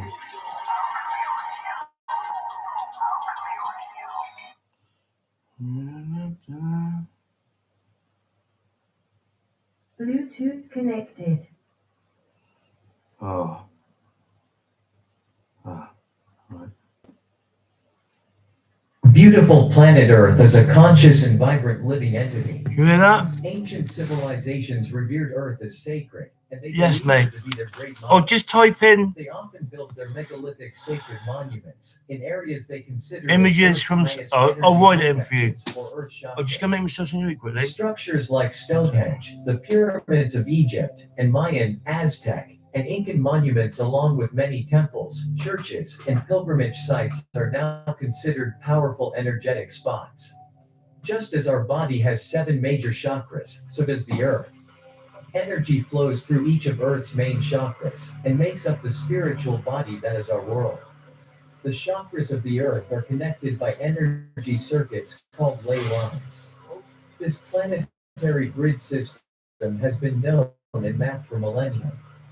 By visiting these places, you could feel and perceive synergy and contact with Mother Earth, opening your chakras to it and becoming a powerful universal energy channel. Though a chakra's location is sometimes up for debate, there are some locations everyone seems to agree on, while some have multiple possibilities. In this video, we'll show you the places most commonly connected to the Earth chakra system and what they represent spiritually. Here are the 7 Earth chakras around the world. The root chakra, located in Mount Shasta, California, USA. The root chakra, located at the base of the spine, is what grounds us. It's symbolized by a lotus with 4 petals and is red in color. When the root chakra is in balance, we feel safe, strong, and committed. When out of balance, we feel unsafe and avoidant of conflict. The root chakra of the Earth is widely believed to be located at Mount Shasta in Northern California. Rising out of forests and meadows, Mount Shasta is known for its natural beauty and powerful spiritual presence. The still active volcano is one of the highest peaks in the Cascade Range. This chakra is regarded as the base or root of the Earth's energy, regulating universal life and acting as a geyser of upward energy. It makes sense that the root chakra lies at Mount Shasta, as Native American tribes have historically believed that the volcano could be the center of the universe or even the birthplace of the Creator. The sacral chakra, located in Lake Titicaca, Peru and Bolivia. The sacral chakra, located in the pubic area, governs our emotions, creativity, and ability to enjoy life. When it's in balance, we feel joy and are able to produce our greatest gifts. We feel connected to life, with a sense of being on an adventure. When out of balance, we can feel closed off. Earth's sacral chakra lies at Lake Titicaca, which is intersected through the middle by the Peruvian-Bolivian border. The lake is home to Isla del Sol, or Island of the Sun, a Bolivian island which was once home to the Incas, who considered the lake sacred. What's more, an archaeological team found an ancient temple completely submerged in the lake. Lake Titicaca is said to embody both masculine and feminine energies, thereby making itself representative of sexuality, as the sacral chakra. This chakra is believed to regulate all species on Earth and their evolutionary processes. The solar plexus chakra. Located in Uluru and Kata Juda rock formations, Australia. The solar plexus is another name for the house of the soul. Located in our stomach area and yellow in color, the solar plexus is about integrity, having a higher purpose, and is the seat of confidence in one's life path. This is where we manifest from. Earth's solar plexus chakra is a dual chakra, said to lie at two massive rock formations, called Uluru and Kata Juda. The two are about 18 miles apart. Rising several thousand feet out of the Australian desert, the rock formations play an important role in local Aboriginal groups' ancient wisdom and creation stories. The solar plexus chakra has to do with wisdom and processing emotion, acting as a makeshift umbilical cord to the planet and maintaining life all around the globe. The heart chakra. Located in Glastonbury and Shaftesbury, England. The heart chakra, which is green in color and located at the heart center, is where healing takes place. It's our center of love, connectedness, and forgiveness. When out of balance, we feel closed to love and hold grudges. When in balance, we see the good in everyone. Also a dual chakra, the heart chakra is located at Shaftesbury and Glastonbury, two towns in southern England which are only about 30 miles apart. According to some, the heart chakra may also expand to include Stonehenge. Stories from across traditions meet at this location, from the tales of King Arthur and Avalon, to the legends of Joseph of Arimathea after the resurrection of Jesus. The heart chakra, fittingly, deals with love and healing. Therefore, it is interesting that the combination of Glastonbury and Shaftesbury has long been believed to represent the joining together of the ideas of love and will. While Glastonbury and Shaftesbury are the most agreed upon location for the Earth's heart chakra, some also look to Hawaii's Haleakala volcano to be the heart chakra, and with good reason. The energy at the top of the volcano gives off the same frequency as the beating of the human heart. The throat chakra. But Ashur again, because that is a different chakra. That's not the heart chakra.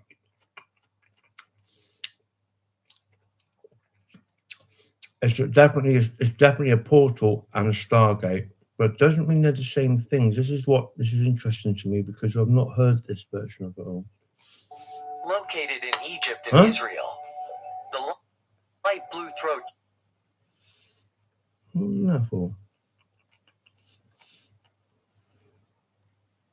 chakra projects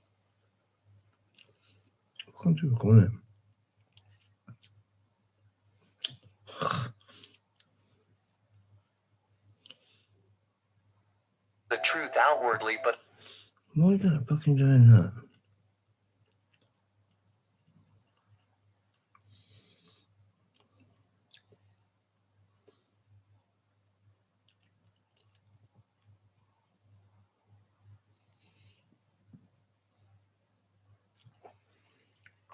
Oh, well, you can hear it anyway.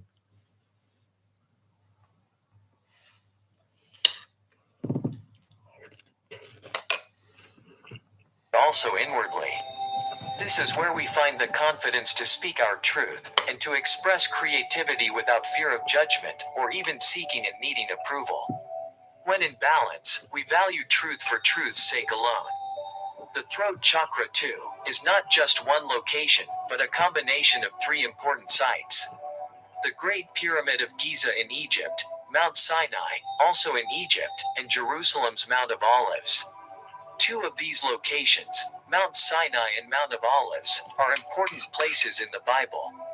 Interestingly, connecting the 3 locations on a map forms almost a perfect right triangle. The throat chakra symbolizes voice and communication. You know, exactly, mate. Do you know, you've got to watch that Prehistoric Geometry of Britain channel, because these are fucking triangles and fucking things and like vectors, they call them. They're so fucking perfect, and these are thousands and thousands and thousands, tens of thousands of years old. And cavemen that dug out things with fucking antlers. You know what I mean? Come on. How the fuck can they come up with Pythagorean theorem or isosceles triangles 5,000 years before they were even fucking invented? Do you know what I mean? These are fucking brains. Some consider the unrest in the Middle East to be the cries of the mother, or Earth's way of calling out for help. The third eye chakra, located in Western Europe. The third eye chakra is dark blue in color and located on the forehead, just above and right between our 2 physical eyes. This is where we create our own reality through our beliefs, and whatever we choose to see in the world. When out of balance, we can feel overstimulated and clouded with thoughts that don't feel like our own. In today's world, which is so full of information and outrage porn, the third eye can come out of balance easily. Meditation and allowing stillness can be very helpful for bringing it back into balance. The third eye chakra is the only chakra that can shift locations on the earth, supposedly due to the rotation of the earth on its axis. Also referred to as the Eon Activation Center, the chakra is believed to move every eon, or new age. This chakra is also said to coordinate with constellations. According to astrology, we are currently in the age of Aquarius, which determined that the third eye would be in line with the heart chakra in England. When we move into the next astrological phase, the age of Capricorn, the chakra is expected to shift to Brazil. Astronomers estimate each astrological age to last approximately 2,100 to 2,500 years. The third eye chakra provides strong recognition and awareness, as well as clear thinking and vision, by bringing together rational knowledge and intuition. The crown chakra, located in Mount Kailash, Tibet. The 7th chakra, which is purple in color and sits above the head like a crown, is our connection to higher guidance. It's where we feel connected to the cosmos, are open to seeing signs, and finding meaning in seemingly random things. While most people are not as connected to this chakra, this is where we feel connected to the universe. It is only fitting that the crown jewel of the Himalayas serves as the crown chakra. Reaching almost 22,000 feet tall, Mount Kailash is often called the roof of the world, and is considered to be the most... And Aries is the same as Mars, isn't it? It's the god of war. So we're in that fucking, what's it called? We're in the...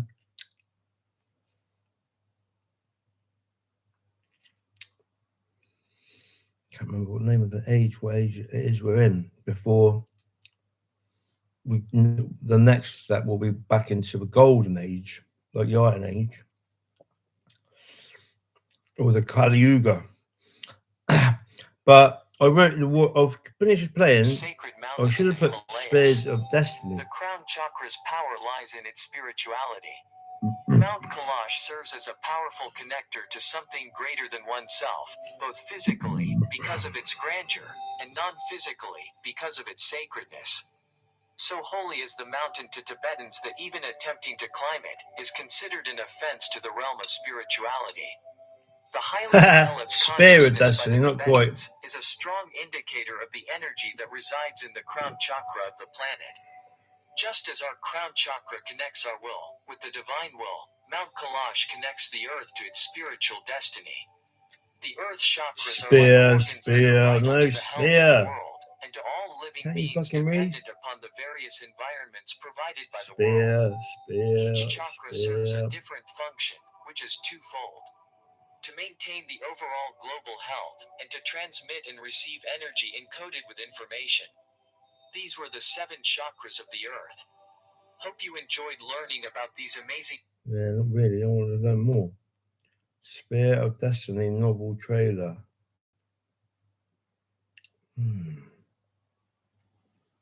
Ah.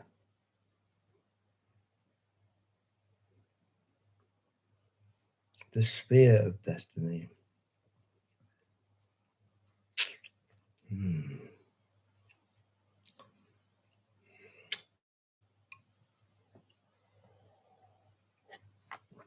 Sorry about that.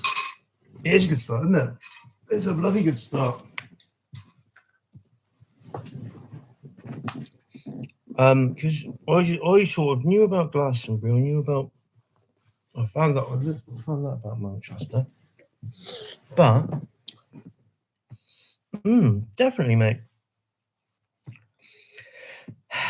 Let's find out more about the Spears of Destiny because Spears of Destiny because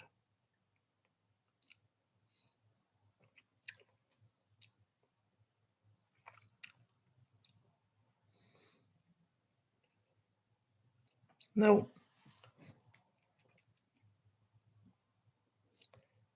chakras 1 to 5 are gates 1 to 5. Yeah, I can get that. Chakra 7 is gate 6. So that's because it's got no fixed location. I get that. No, I get that. Now I had a copy of the other map with all the fucking inner Earth portals, or the Stargates, or the there's loads of different fucking portals and vortexes and inner Earth things. You know what we said earlier on? I said about how they could just jump in and out. How I felt like it was a thing.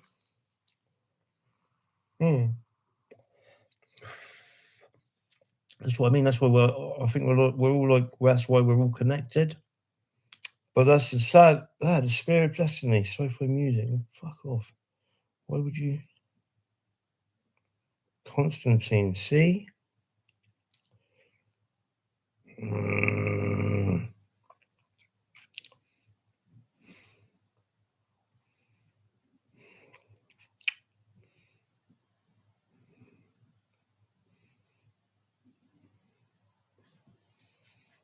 They're all fucking records, Spirit of Destiny. He must have got it from somewhere.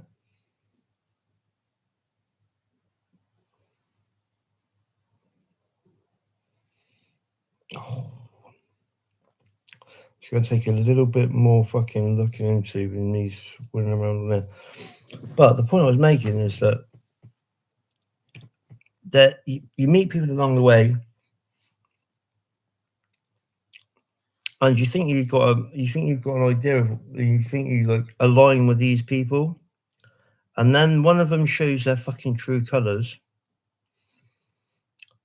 But people take sides on things and like nonsense bullshit stuff. And it just saddens me to think people I thought were like the genuine article were far, far, far from it. And that's why I said I'd rather one real person than 100 fucking bullshit con artists. And I'm not saying all those people are bullshit con artists, but there's always going to be one who fucking gets the hump, and then their fucking poisonous little fucking nonsense takes those people who were interested in what you had to say away from you. So I I think to be care, I couldn't care less, because as you know, Dean, we fucking see things through different eyes. And when you've been involved in streams what I've been doing lately, they're so fucking amazing, like just like synchronicity through the roof. And they've been involved with that, and they've been involved, like, made the fucking things happen as well. To just drop you because one person's got the hump.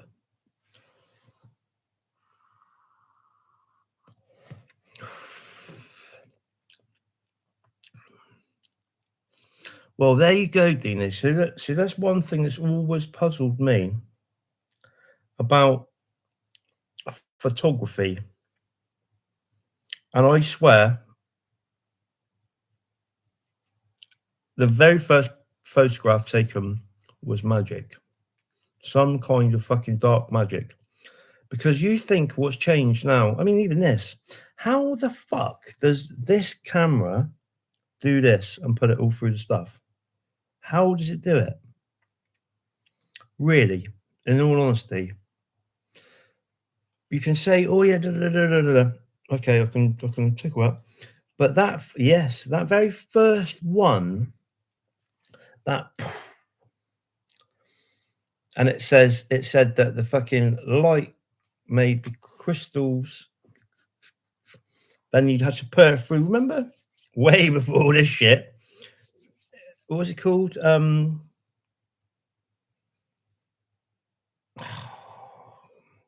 What are those rooms called?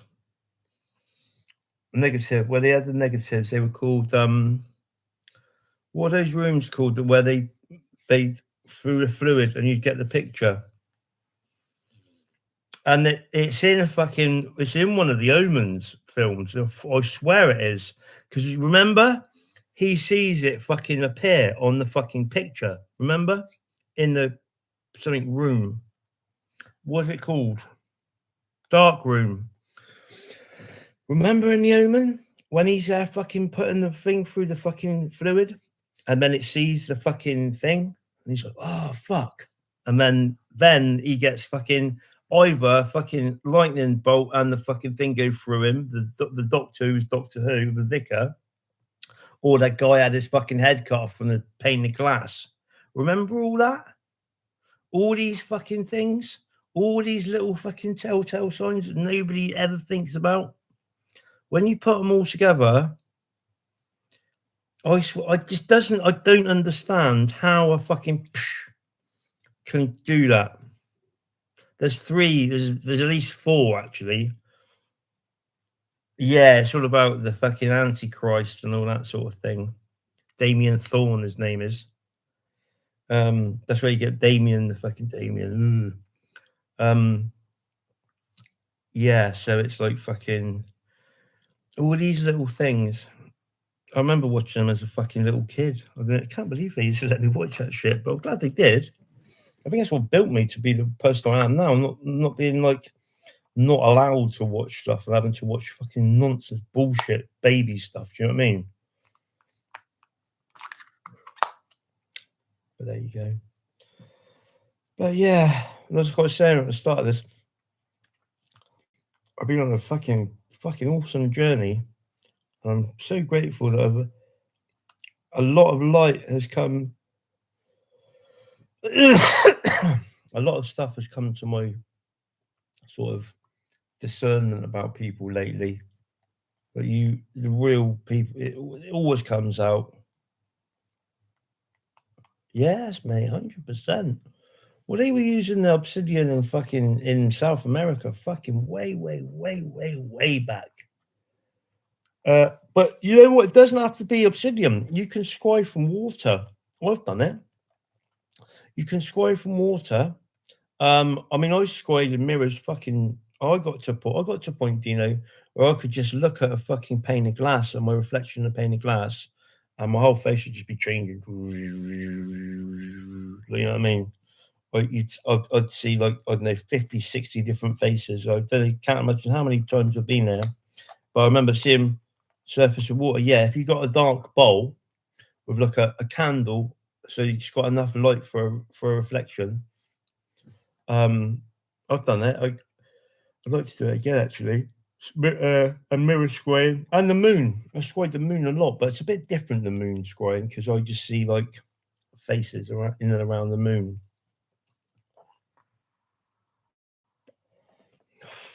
But I need to find out more about this fucking Spears of Destiny because this is an important thing. I wouldn't. This whole thing wouldn't have happened tonight if it wasn't important, would it? That's all I can say.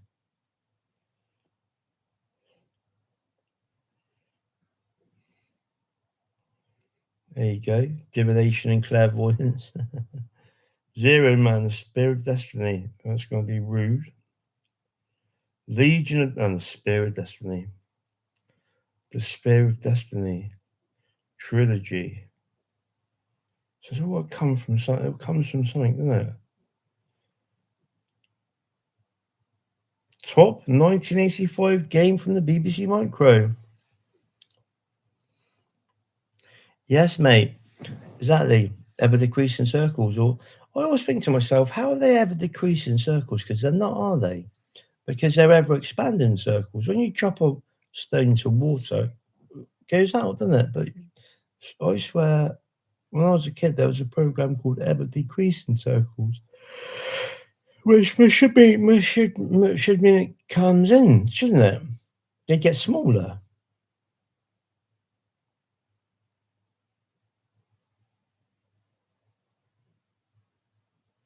I suppose no, they're not increasing because they stop eventually, don't they?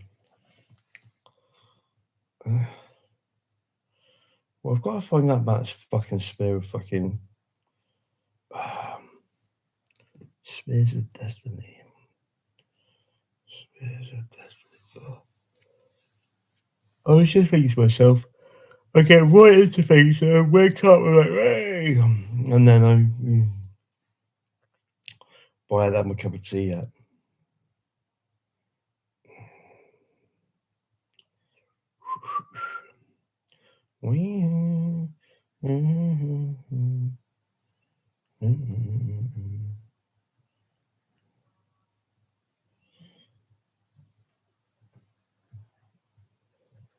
Destiny.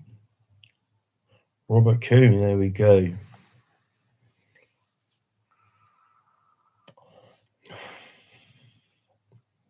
Oh, you can imagine. Definitely, mate. Or DMT.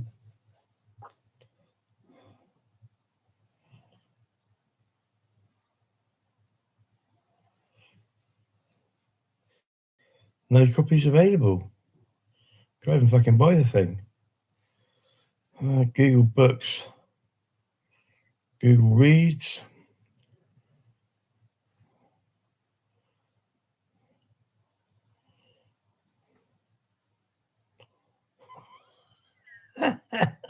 Dino.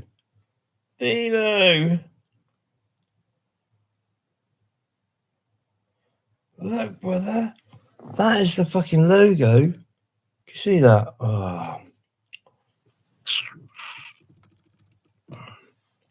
That is the logo. Can you see that? For the Earth Chakra book.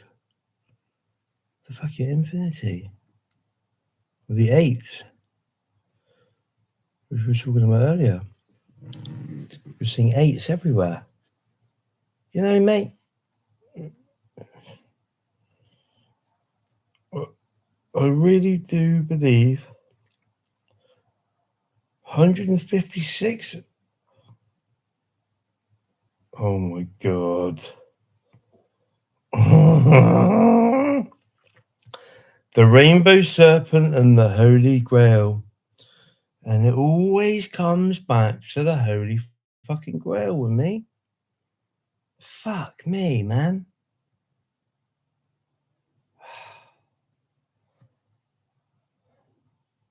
Robert Coon.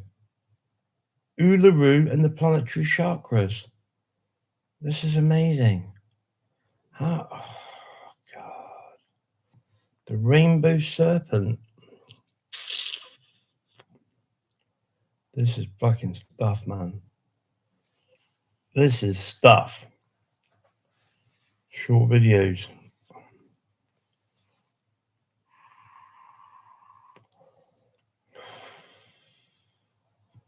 No way.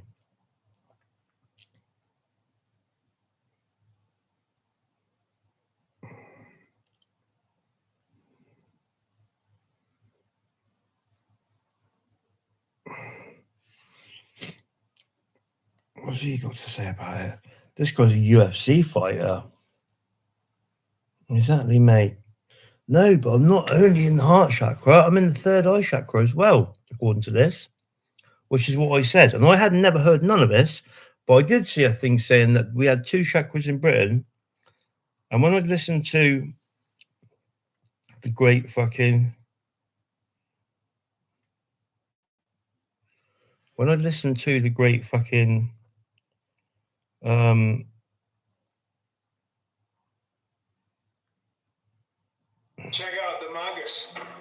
friend Nathan Park. Awesome book, a lot of information, a lot of depth. Hi guys, I was telling you, man, check out The Magus by my good friend Nathan Park. Awesome book, a lot of information, a lot of depth. Cheers. Doesn't think fuck what to do what we're talking about then. All. Spheres of Destiny. A vision, a planetary vision for the 21st century.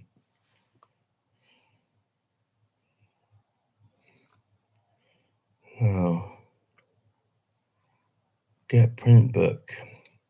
No ebook available. Oh, go get print book.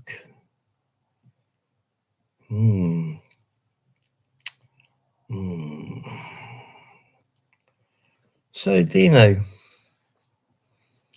Hey, and I don't know what see, now we're told there's 7 chakras, and I know for a fact there's 8, but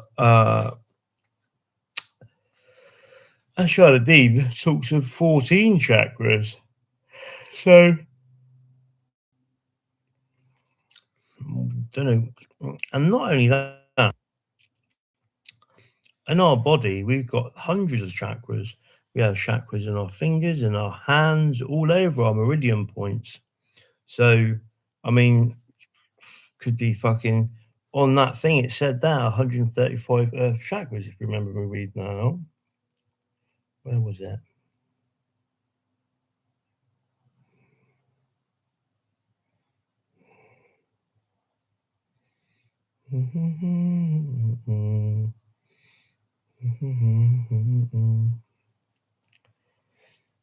Oh, Glastonbury Circle publisher. So it's saying here. Oh.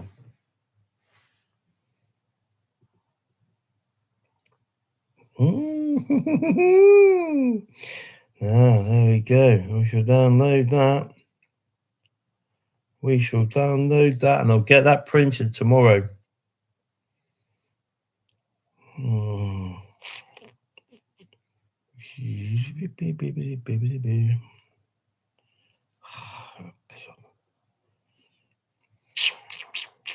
Not on this one. I'll do that tomorrow.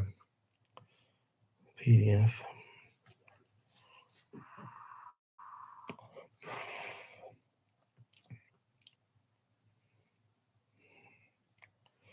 Oh, there's always something in there. Well, I'll go back to that tomorrow. I'm not doing that now. Because the thing is, the Wi-Fi I'm using will be shit. It does, mate. And do you know what?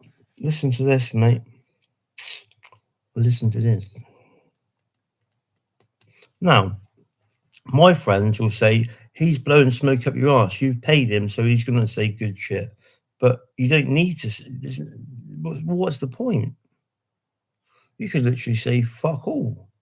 And that was 22332 then.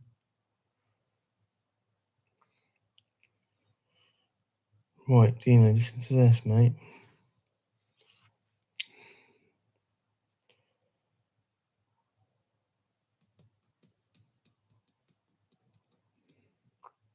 Oh, I can't. Fuck. What a bum. Well, I will find it. But I can't because there's no bloody. Haven't got. I can just do it now. No, I can't.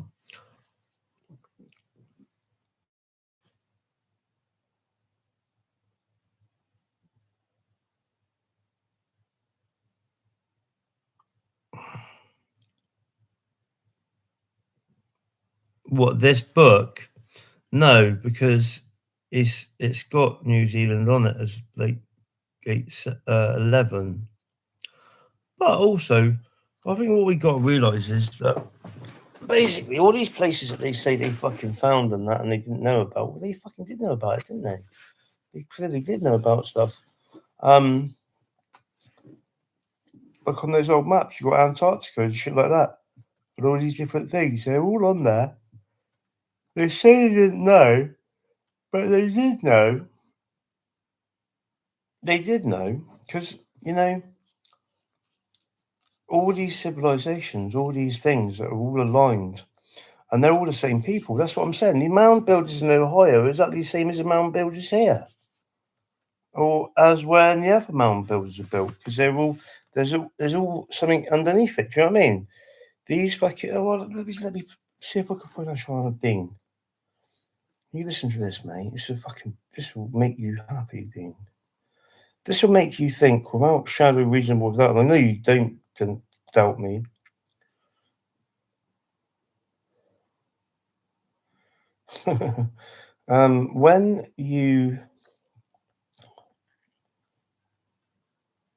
When you realise something, right, and you understand stuff, yeah. Say, for example, like for me, I've come up with loads of stuff off the top of my head. So when people say confirm things that you fucking said, then there's like most things, the stuff most people would think of fucking bullshit, crackpot, fucking crazy nonsense. When someone else says the same thing,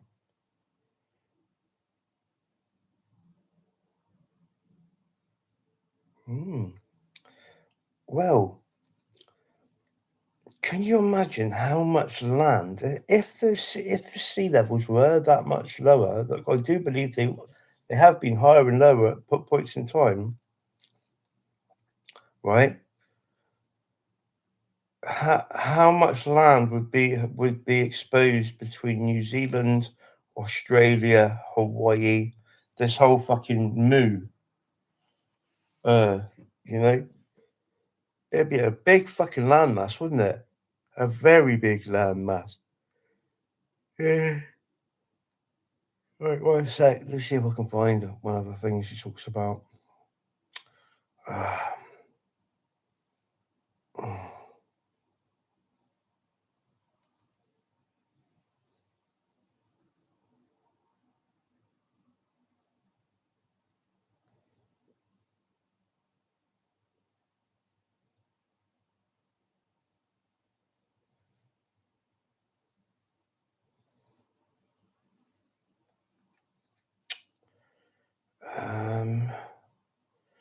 Let me find it.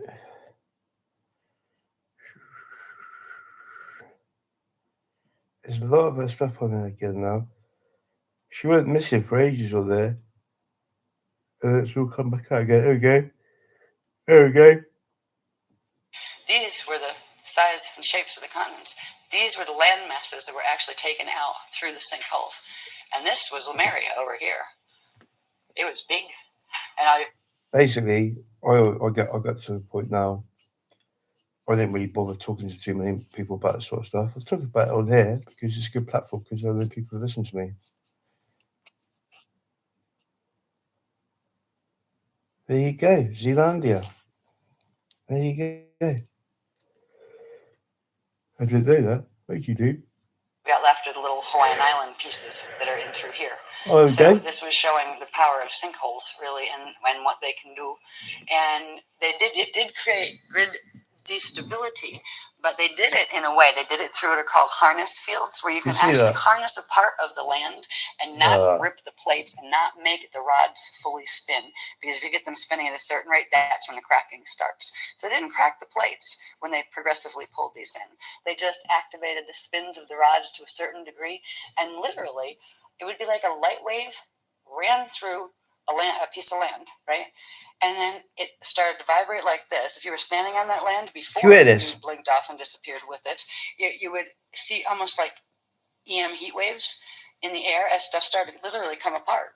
And then it would go pop and literally disappear from where it was and get drawn as energy, as light, as radiation down through the sinkhole and then remanifest on the other side wherever it was directed. So they kind of work like wormholes, but they're different. Right? So that is how they removed those continental pieces out of our maps. Next one, please. And that's what what they're hoping to do with the whole thing, actually. Now this is getting into what we began to introduce in St. Kitts are the safe zone maps.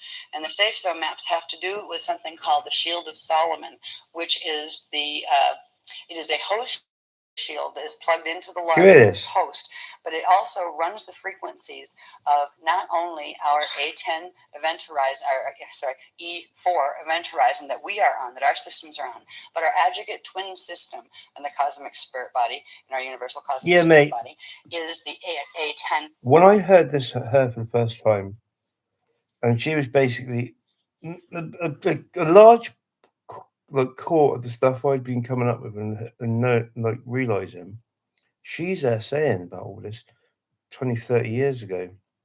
I'd not heard any of it at all. And then same as the Commons Beaumont stuff, all the stuff I said about paradise, all this area around here, he said in the 1930s, 1920s, 1930s, 1940s. And I'm thinking, what's going on there? It's like what you said, the heart and the third eye chakra. I'm tapping into something. I can't explain it, but the more and more I do these live streams, and I get the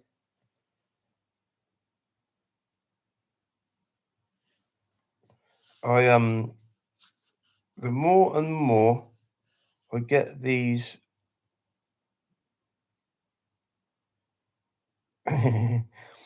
I scream, oh, Mr. Whippy. The more and more I get in these downloads and not realizing this stuff, the more and more I think it is, I'm tapping into this, and it's the reason why I'm here, and this is all happening. And people are saying, "You're fucking mad." I have my fucking mental health book again. I think you got bipolar, Phil, because you do go on these mad fucking tirades. I'm like, but my psychiatrist said clearly I have not got fucking bipolar. I am on the autistic spectrum. I know that, but I haven't got bipolar. Definitely not. I thought, here you go. But I mean, I understand my mental health worker, because although he agrees with me on a few things, some of the stuff I come out of is quite fucking out there. But it's not because I'm fucking me coming out of nonsense bullshit stuff. There we go. I'm still open-minded about the whole flat Earth. Oh no, I'll tell you what, Dino. There's one thing I will say is that Tom Brooks makes a really important point that they said they basically that all the alignments and all these stuff that line up over like 250 kilometers across from one point to another point, they're within a meter of perfection, right? Of alignment, right? Either side. It says, and the weird thing, it comes up with Brent Knoll, which is what I call Mount Sion, which is what I say my grandma is like. I turn into my tarot card.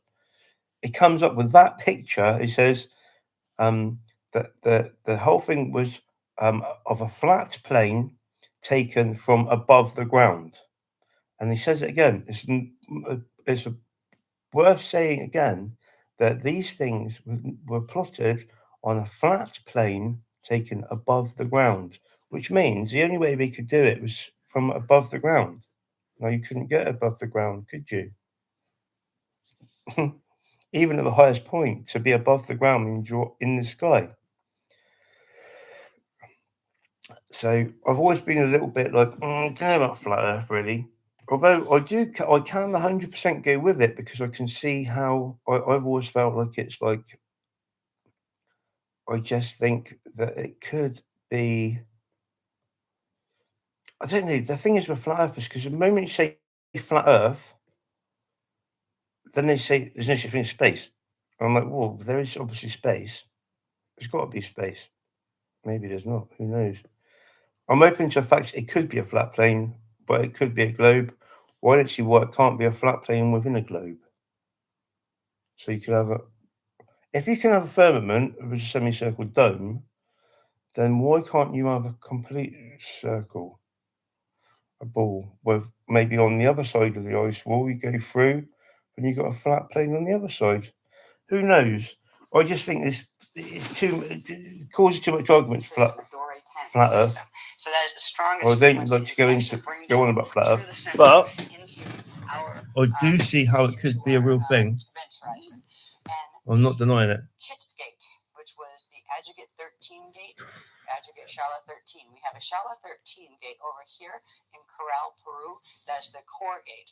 Its Paget this map. twin gate is over here in St. Kitts, and that's why they sent us to St. Kitts, because that is the point where you could anchor the first flows and hold open the flows of the vector line from A10 all the way through. So we're not just being supported by frequencies from our own event horizon, but we're going right across the center of our cosmic spirit body, literally our universal cosmic spirit body, and bringing in stronger frequencies. Mate, I wish I could fucking show you.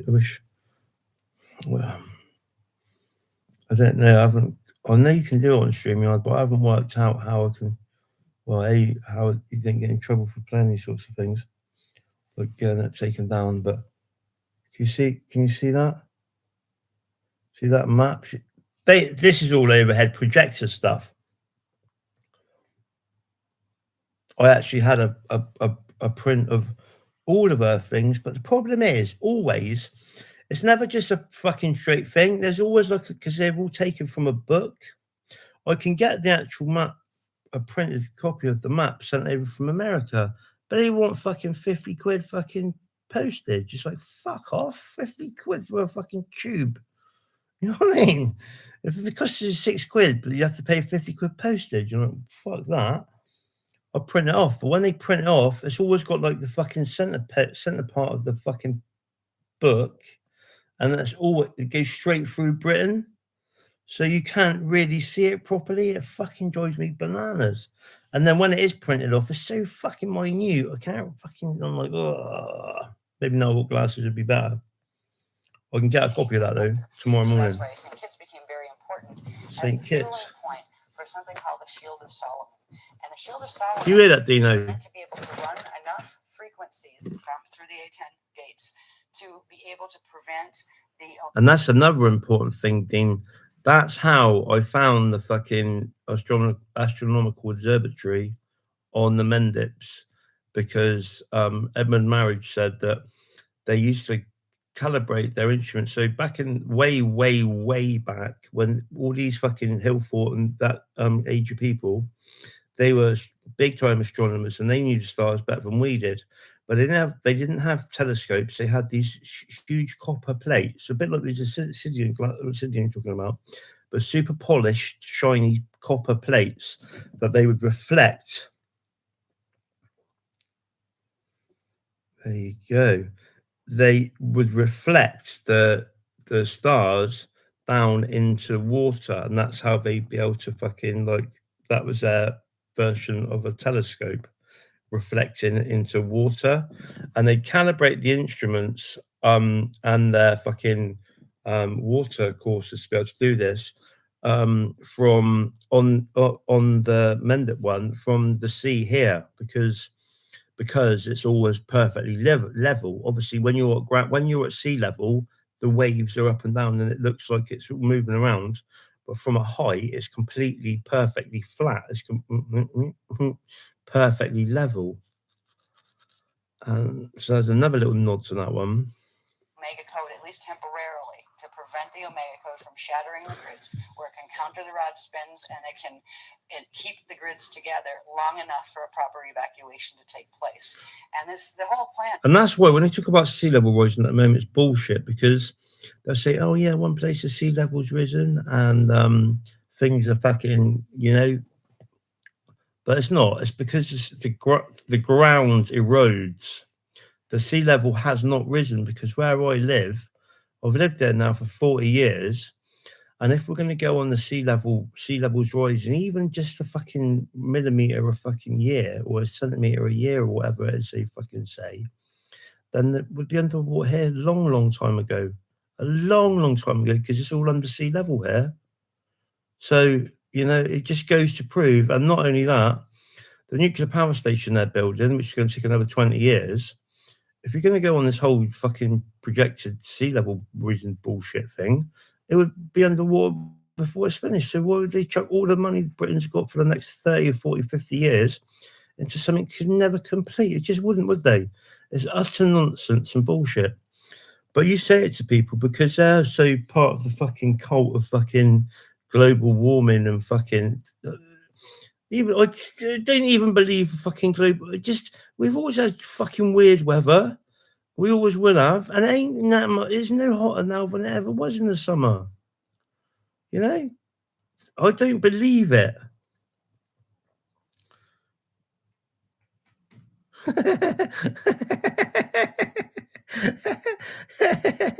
There you go. Well, Dino, brilliant. I love it. Let's fucking see. That is how you argue the fucking toss, because you physically know.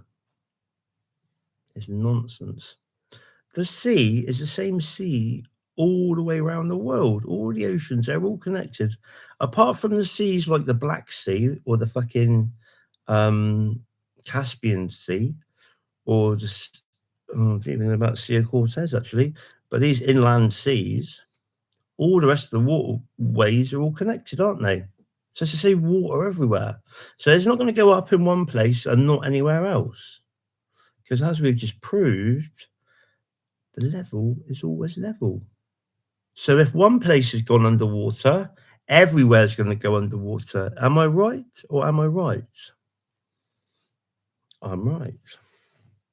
Has been there for a long time. This infiltration hasn't just happened since 2000. But the problem is, Dean, people are so fucking stupid they can't see the wood for the trees, literally. They can't even. But I'm lucky to where I live is one of the biggest places in the world that if the sea levels did rise, then we'd be fucked.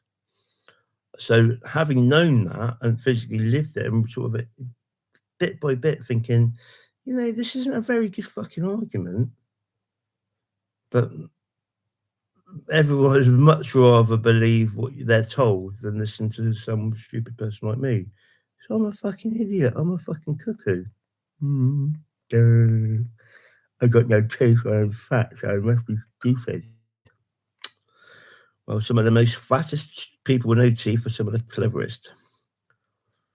Yeah, exactly. Well, we're just able to, because we know, deep inside, we know, Dean, that's the difference. Going on and on for millions of years. So this plan has been in order for quite a long time as well. Let me put this on the fucking louder thing. The Shield of Solomon activation into Earth. Yeah. The Shield of Solomon starts with Let me just get this going in a second. Of energies. And the first part of it, what do they call it? Expansion 1 of the Shield of Solomon, which is the one we did first. Was Kits. And it actually connects in. There's like another line that would go from here. I didn't put it on here yet. And over to here. That connects Kits into the Watchtower. It also connects Kits into Shalon 7. And then Shalon 7 back to the Watchtower. Then Shalon's corral back to Kits. So it creates this. Do you know what as well? There's this guy on YouTube now, he's been on it for a while, and the boys fucking love and fucking, they can't stand him. But fair shout to him, he's got off his ass, watched all our videos, and he's gone around every fucking one of our videos bit by bit, done his own one, and now he's getting all over the place. He's been on the radio and all these sorts of things. I think to myself, oh boys, if you'd only fucking tried a bit harder, then we could have done that. But they didn't want to because it would make me look smarter than them. Sad, isn't it? Now some little fucking numpty that they take the piss out looks smarter than them. Oh dear. It has that little thing there too that I don't have drawn in yet. Then there's the level 2 expansion. It's hilarious, isn't it? I mean, come on. Which goes from Kits. Oh yeah, Dean. On Wednesday, I'm gonna have my freaking teeth fitted. I won't be able to do that anymore in about a month's time. Hopefully by sort of the middle of July would be perfect. And then back through to Shalon and connects all this. Then there's another one we'll see on the other map that expands the size of this triangle, connects through the Colorado Alon 7 grids, and allows it to connect into the harmonic points over here, which allows it to anchor the San Andreas Fault and stabilize a bit of the caldera and stuff that's running through Yellowstone. So Alon, if we can get that secured, we're in the process. It looks promising that some very nice grid guardians are interested. And Cheers, mate. Somewhere between January. That's the thing, Dino. I had this fucking epiphany the other day when I was having my haircut. I've been back on my feet. I've got my cards done now, so it's just a process, uploading them all online, and I can get the cards printed. They're not cheap to get the real fucking snazzy ones, but I want to get fucking decent ones. I don't want to like go for the cheapo option to make as much money as I can. I'd rather pay a little bit more and make less money, but come out with a nice finished article that I can be really proud of, and a nice box and nice book and everything. So that will be coming along the end of this month. And then my clothing brand thing, once again, it always takes a fucking because of my fucking head being all over the shop, it all fucking it's hard for me to get it all together. I could do it with a fucking bloody personal assistant, really. See, my sister would be fucking brilliant for me to do all this, because she is so good at everything, but she just doesn't like me basically anymore. So they're never going to get her. Could really deal with someone who was like fucking brilliant at all the stuff and just like help me fucking put it all together, because it's all there. It's literally all there. I mean, I've already done a lot of it, but it's like my head, it fucking fries my brain. Yeah, I know, mate. I was just a younger version of you, Dino. You're a better looking version though.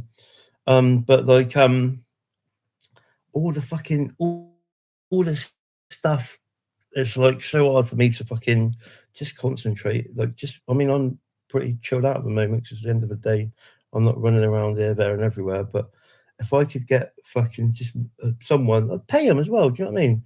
To just help me fucking get it all together. But just getting these fucking pictures uploaded and that, it should be a piece of piss, but it'll fucking torment me because the phone will fucking be slow or fucking something like that. Because it's all there, ready to go, firing on all fucking cylinders.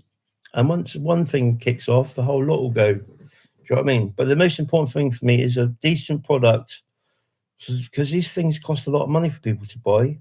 You know, I'd like to be able to give them out for free for everyone, if I could. You know, but it's just not going to happen, is it? Because I can't. You just can't do it. But if you had something that was really fucking decent product for a decent price, you would be more obliged to buy it, wouldn't you? I think. And people will buy them. I know for a fact they will, because everyone that's seen them so far has gone, yeah. I've been into 4 shops and they've all said, once you got them done, Phil, bring them in, I'll sell them for you or buy them off you to sell. I'm like, thank you. You know, it's only little shops, but if little shops, it's all the same fucking crowd, isn't it? It's going to be buying them, or similar crowd, or, you know, something good will come from it. In June, whether Don't know why I fucking went on about that then, but it is going to go to someone in the Awake Guardian Azurite family, or if it's just going to go, because we can't carry it. We can't carry the mortgage on it, you know, because we have that house we're paying the mortgage on. We have the house that they just want us to buy over there, we're carrying the mortgage on. And it's just too much. So we're going to see. So right now we don't have the California one activated yet, but they must feel positive about the grid handovers that are happening, because, you know, we literally, Shaylon was bought by somebody in the group that is, that's very trusted by the beloveds to hold frequency there properly, so as a key gate. But I believe, they gave us a long list. Dino, I'm not worried whatsoever. That's the point I was trying to make. See, that's my other problem is I get so easily fucking segued to my brain fucking flying right in there everywhere. The point I was making was, and I was sat there, I was talking to my friend Lee, and I was Lee's sort of first friend when they came here in like 1993, 94, I'd say. And you know, he was saying, "What have you been up to then, Phil?" And I was telling him all the fucking ups and downs, and like, I'm living in Highbridge now. And he's like, "Wasn't there that? What happened? You live in Highbridge?" Oh, anyway, and I said, and I thought about it. I thought, you know what? Actually, do you fucking hell? Because now, I've been awarded a better benefit thing, because there's no point me trying to get to work at the moment because my head's too fucked, and I'll just end up back fucking where I am again. But so I get more money, which is helpful because I've been living on fuck all, and that's a good thing. If you can still live on fuck all, when there's happy days.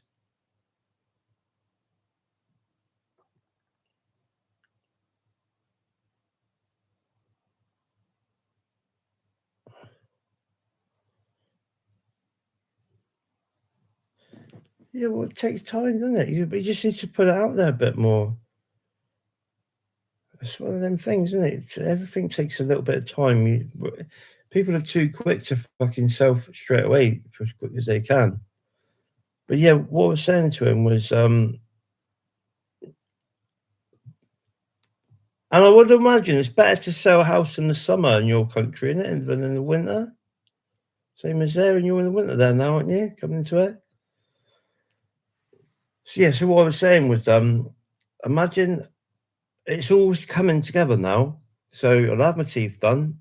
I'll get my diagnosis so I can get my medication. If I need to take it, hopefully I can get to a place in the next 6 months where I've got enough money where I don't need to go down that road and I can do it the herbal way. Because when I detoxed the last 2 times, I was so fucking, my head was, everything was so much better but just affording just to live on like decent fucking fruit and veg is hard. It's expensive in this country. It's not cheap, so it's hard to do. And to go for it, and I ain't got a car or nothing at the moment, so I'm back to square one. But in a minute, it's all going to come together so nicely. And imagine if I had killed myself, if it had worked, I'd be up there looking down, thinking, "Ah, you fucking idiot! What a fucking waste!"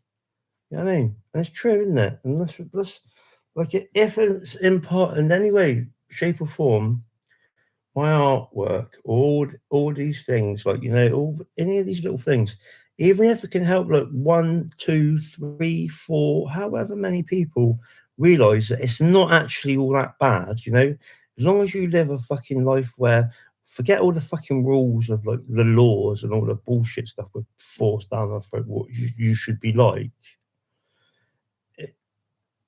Yeah, exactly. If you just live a life where you're not fucking trying to fucking capitalize off everyone, or trying to make yourself look better because or trying to stop someone reaching their full potential because it makes you look less good, or all those fucking horrible, nasty things, in the end, just you got to give it a bit of time. You got to go through a shit stage, but in time, just a little by little. I always live my life with like want to take the easy route, and not do things the proper way. But I've learned now I've got to do the process, the due diligence, and do the whole thing and walk the path, and it'll take me. And that's why it's taken me this long, because I always didn't want to. I just wanted to not do the work. But it's proven with my art, I've had to sit there day by day, just practice a bit more, a little bit more, put the work in, put the effort in. And then once it's ready, I will be able to have a life from it, a nice life as well, and help other people from that.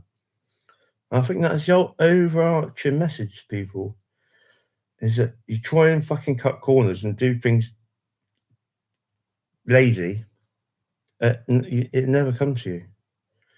But if you do the work and be patient, rather than trying to get it all quickly, without having to do the work. So I always thought, I've got to play what I thought we nearly had done.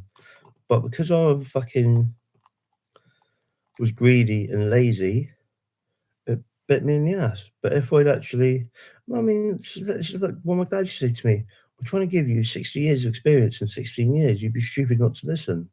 And I used to think, what the fuck do you know? You're just an old man.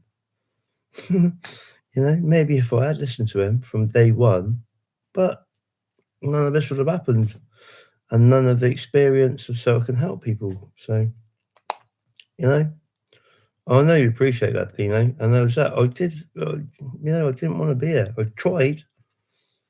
Luckily, I picked the wrong thing to take. There's thousands of things I could have taken, but it was the easiest thing for me to nick from the shop. And I thought it would get into my system quicker because it was like a fucking capsulate thing rather than a fucking tablet. Lucky. Lucky that. I mean, I should have had fucking total fucking. My stomach should be fucked. I should be completely fucked. I should be on a bag and everything. I'm not. So I've got to be grateful for that. That's for sure. That's right, mate. Oh, you must have missed all that. I just opened my heart. Don't worry. Never mind, Dino. That by the end of this workshop, I do believe they're activating Elon, so it is going to activate the larger triangulation. They're also activating something else. Oh yeah, and a dare. They're also doing a dare, the initiation of the activation. And then when we go over to Ireland in 2009, we're going to finish. That's where I want to go next. There's another shield that connects into, I think, more into Europe. That's involved with that they haven't told me about yet. But first, you have to initiate the activation of this thing. These are called sentinels. That's called a sentinel. The Kitske is referred to as a sentinel. Shalon is considered a sentinel, and Elon is considered a sentinel. Then you have the watchtower, and we'll read a bit about the watchtower and what they actually do.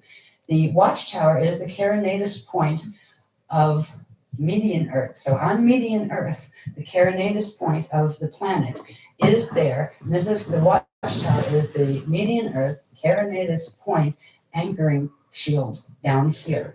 This is actually a shield that has a certain.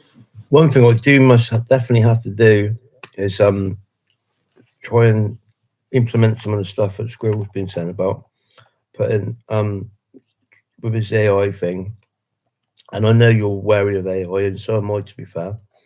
I absolutely hated the idea of AI. And on some levels, I still do. When I hear songs just AI, I just think that's just so fucking lame.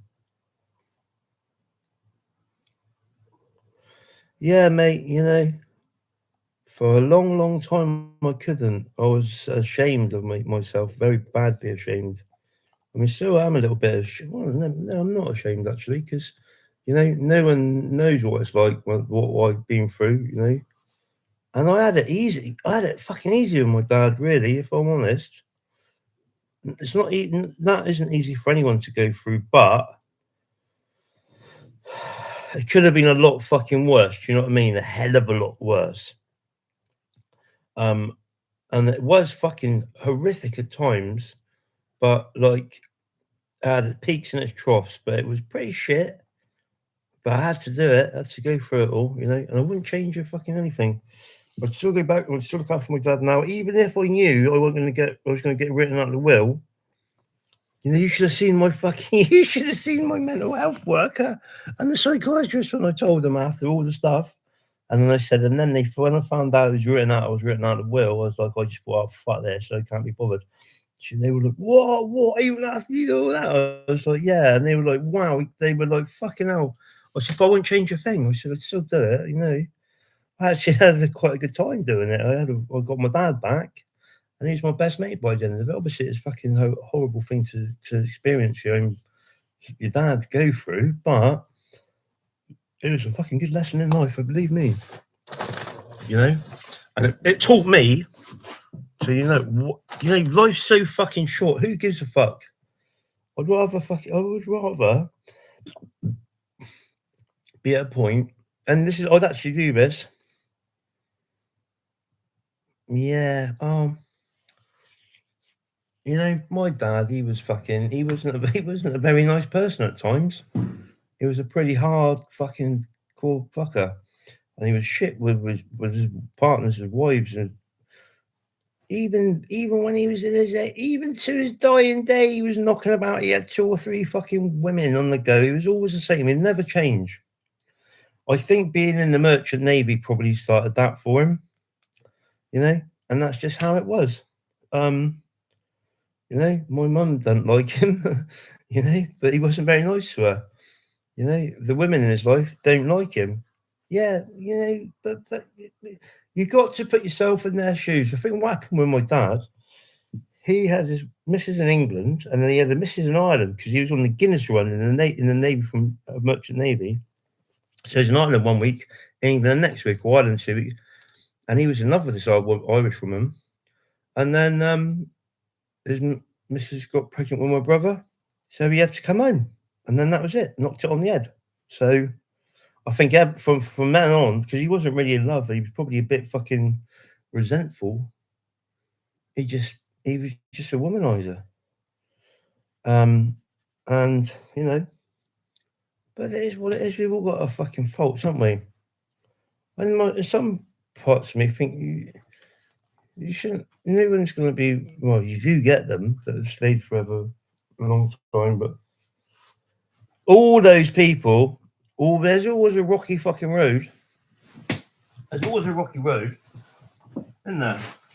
I'm not doing this fucking last night. It's way too much. I'm going to do that outside. Definitely.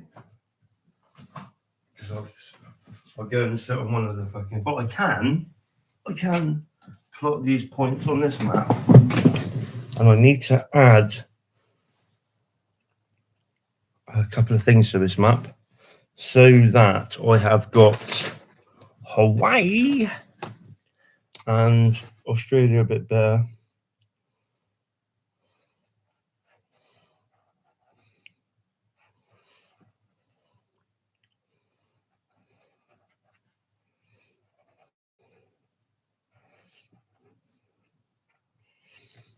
I've added Atlantis and Lemuria onto this. I think you see that one. That's why I printed that map up so I can put the things on this map. And I'm glad I did because I would never have seen that New Zealand one and all the little things that come with it. If I hadn't noticed that thing flapping there and thought, oh, Dino would be into this, I wouldn't have seen this fucking old Robert Coon. I'm not doing that, aren't I? My eyes itchy too much. I'm too tired.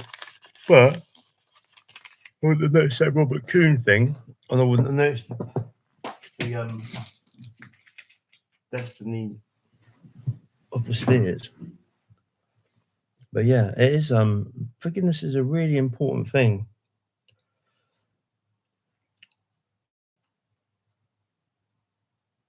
I mean, there are things in life I don't think. Well, I say you cannot forgive, but you got to put yourself in these people's shoes, don't you? I don't think anyone was born evil. I think it's like dogs. Like I look after.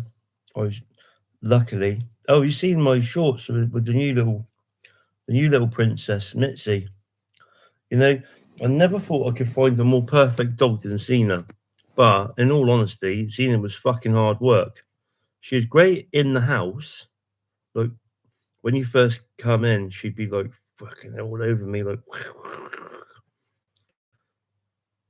yes. And also learn from it as well. You know, you learn because all of these fucking trials and tribulations that we go through, you can learn the fucking what are they called? Not archetypes, but like the steps of people, the cognitive things, how people do stuff, how these nasty fuckers, how they work. You know, when you live with that, you're always going to be. I'm not saying my dad was a nasty fucker, although he wasn't very nice at times. But you learn how people operate. But yeah, with this new dog Mitzi, she's just like Xena. I mean, she even looks like Xena, but yeah, she's opposite colours. So Xena was dark with like light colours, like flecks. This one's light with dark coloured flecks, and she's so like her. She's like her. I mean, she's a dog, so she's going to be like her, but she doesn't pull at all when you're walking her. You know, all you got to do is tug a little bit, and she's straight back alongside you, which is nice because I was constantly fighting Xena. And the other thing is, she's great with other dogs. She's got no like.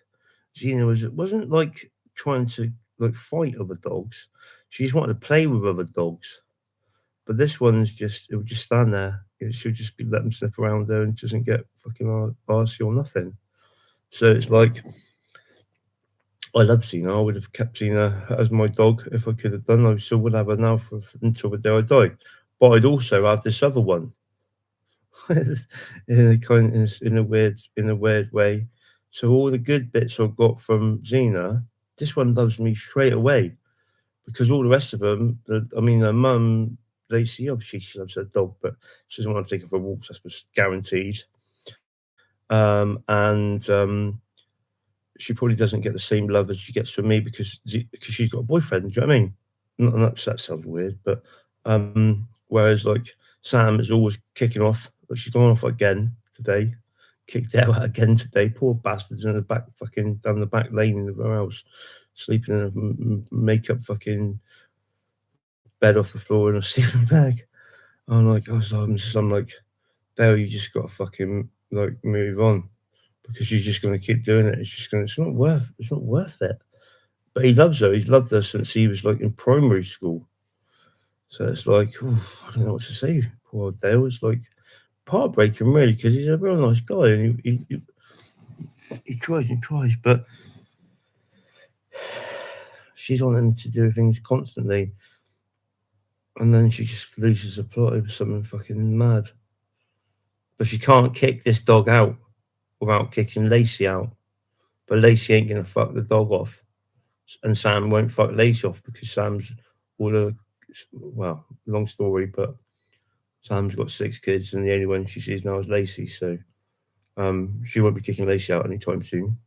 Lacey might have enough and fuck off, but I don't think it's gonna. That's not on the cards. So hopefully I get to see little Mitzi a lot more. I don't know what, I could go walk her every day as far as they're concerned, because they didn't want to walk her. Some don't even want a dog there. But they was like, get in the bed. Fucking keep thinking, I'm like, come here, come on. Like playing with her all the time. They're walking, get in the bed. And she's like, oh. So that's why I'm quite happy to take her out for a walk and, like, you know, babysat her the other night. And I had her up on this because they didn't want her on the sofa on the night because of the hair. So I had her up on I mean, I just think, fuck the hairs. You know what I mean? Who gives a fuck? You don't have a dog for it to be fucking sat in a fucking in a fucking dog bed and not be touched and not like, you know, like it. I don't get it. Admittedly, they didn't want the dog, so it's sort of a bit of a catch-22 situation for them. But for me, it's great. I miss Xena, but Xena needs to go to a home, but she's wanted for a start, loved, got an area to play, like, you know, got a nice garden, fucking, or nice people that want a dog, you know what I mean? A family. Not to be shouted at, like, get in your bed all the time. I fucking hate it. I hate it when people are horrible to animals. Well, I was there before, and that fucking farmer, a fucking dickhead. Well, all his dogs have been taken off of him. One of them had been put down, poor thing, but she was old and she was ill. But that dog, 4 Caucasian shepherds who are like guard dogs, and he had them so that people would fucking, if people come on his land, they'd rip them apart. They fucking loved me because I actually showed them love. And the old girl, grandma, especially, would go every day and like fucking make a fuss of her. But I couldn't have them in the house, do you know what I mean? Because they're fucking working dogs.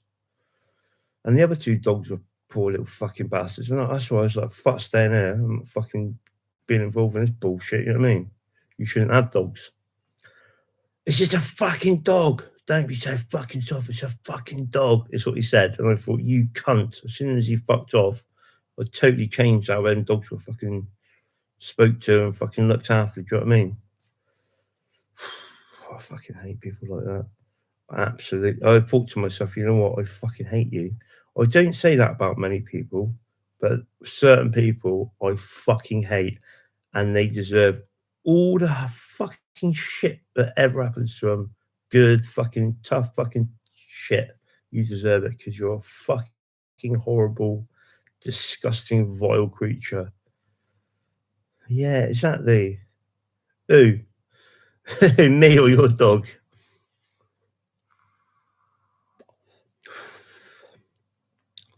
But yeah, you know, those staffies are fucking, you know, they've been villainized, poor little bastards. They don't deserve it because they are the sweetest dogs in the world.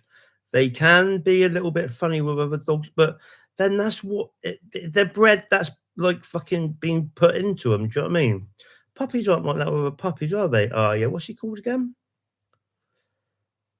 Oh, his name's King. Oh, right, sorry. I just like dogs and cats. I'm so fucking. I miss my cat. I will have a dog and a cat and more than that. Not rabbits and fucking rats and shit like that, but I don't never want them as animals. This is the point. Nor fish. What am I, a parrot? Oh, a raven. Oh, wow, you're talking. That would be fucking cool. Have you seen it with ravens? They can talk and everything. In fact, there's one guy on there, he's got like 3 or 4 ravens. He rescues them. And they're fucking brilliant. They're fucking clever. Hey, have you ever had a starling? What's it called? Mimic. Listen to this, Dean. I can't, I'm not sure I did. Part of me thinks this can't be real. But if one sort of bird can do it, I don't doubt many other birds can do it. Right.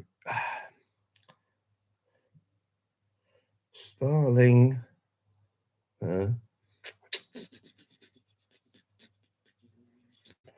Starling talking. R2D2. Ready?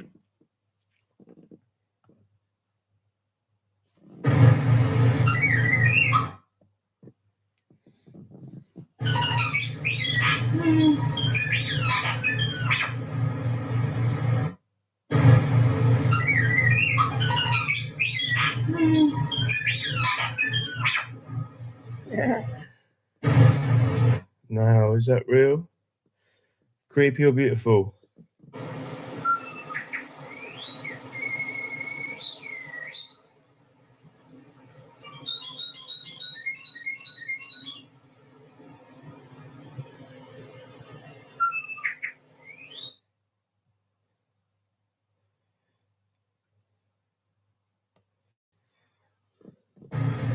Gonna give him a kiss. Gonna give him a kiss. Gonna give him a kiss. Gonna give him a kiss. That's what you do. My sweet turd bird.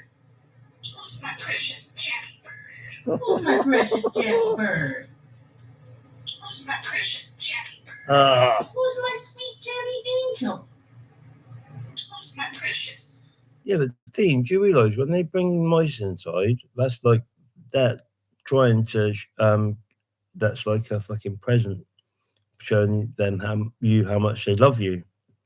I used to get it with Mrs. Mouse. She fucking killed 2 robins, left them outside, spread eagles. I remember the first time I saw it, I was like, oh no, what's somebody done? I thought they played a fucking horrible fucking.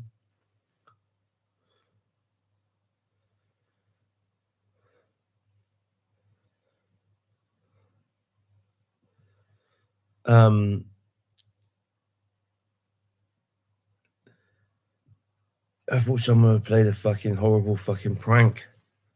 And I thought about it, I thought, nah, no one's gonna fucking do that. And I thought, oh, I fucking know who's done that. I had a right fucking told her off. I was like, don't you ever do that again. She's like, fucking mugged a tail at me. Fucking skulked off. And she'd done it again. But if they leave mice there for you, it's to show you how much they love you. It's like a present. Because to them, that's top fucking present, that is.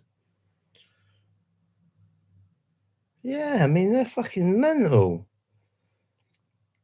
But the ravens as well, I just love ravens. They're fucking awesome.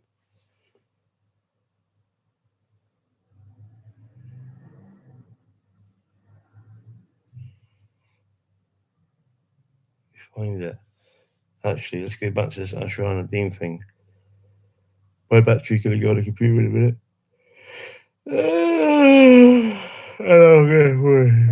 Shield down 144. Actually a shield that has a certain diameter that will, and I forget what it was, 144 miles, was it?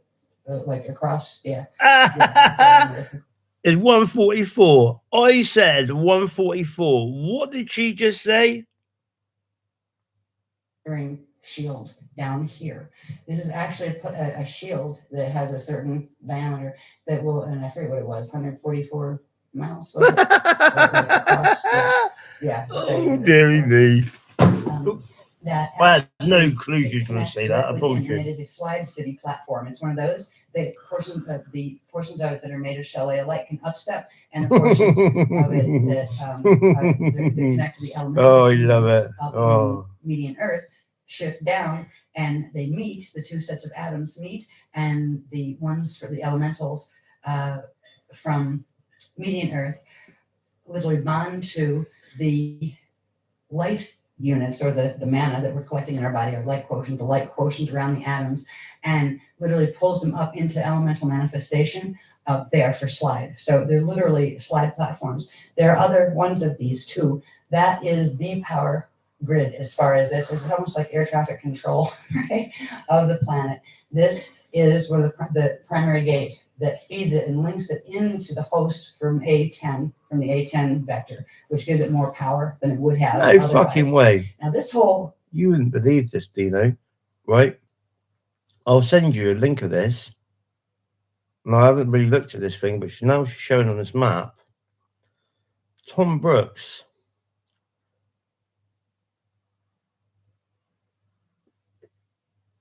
in Britain has done the micro version of what she is doing on this world version with the vectors. How they all fucking join up in perfect fucking triangles and fucking... this is fucking amazing. Did you hear that 144 thing? But yeah, R2D2, mate. Yeah, I guess. Yeah, quite, yeah. Yeah, because when you like mimic, because I'm pretty good at accents and voices and that. When you are around and grow up around people, you sort of can take them off quite easy, can't you? Configuration also has what are called, you have one watchtower, 4 sentinels, and I believe there's 24 lighthouses. And or the 12, 12 or 24 on that, I forget. It's the harmonic convergence points. I think there's 24. Yeah. So each one of those harmonic convergence points, that are those points where 3 or more grids fit together, there are configurations within the Shield of Solomon. That's what I'm going to do. I'm going to fucking turn that into the fucking lighthouse. That fucking big fucking one. Because it's perfect fucking... Because it's a rectangle, but vertical. Thank you.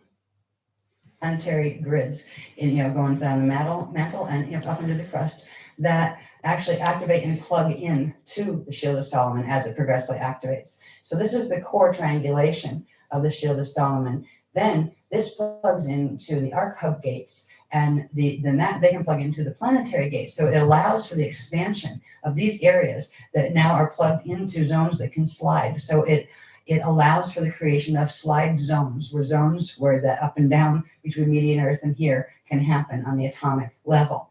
So what the Guardian is going to be for here, for the next, 222 years, it's going to be... It's got Zealandia there in a fucking big way.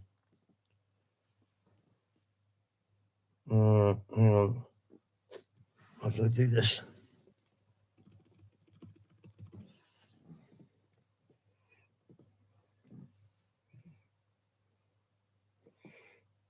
I'll just send you it, thing, so you can look. Too much fucking about.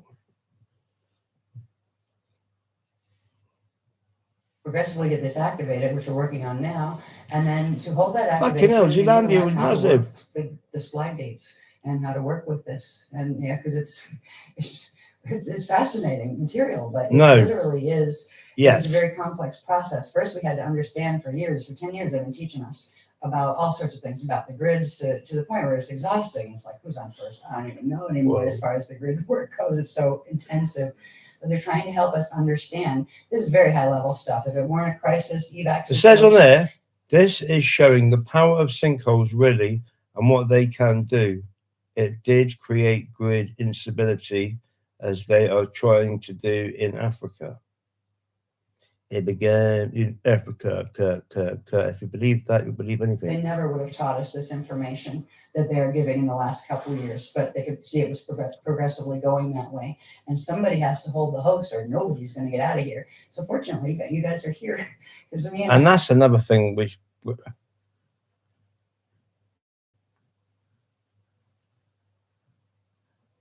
exactly, mate. That's why I got Mrs. Mouse in the first place, because they're mice. I didn't want to kill them. I just wanted them to fuck off.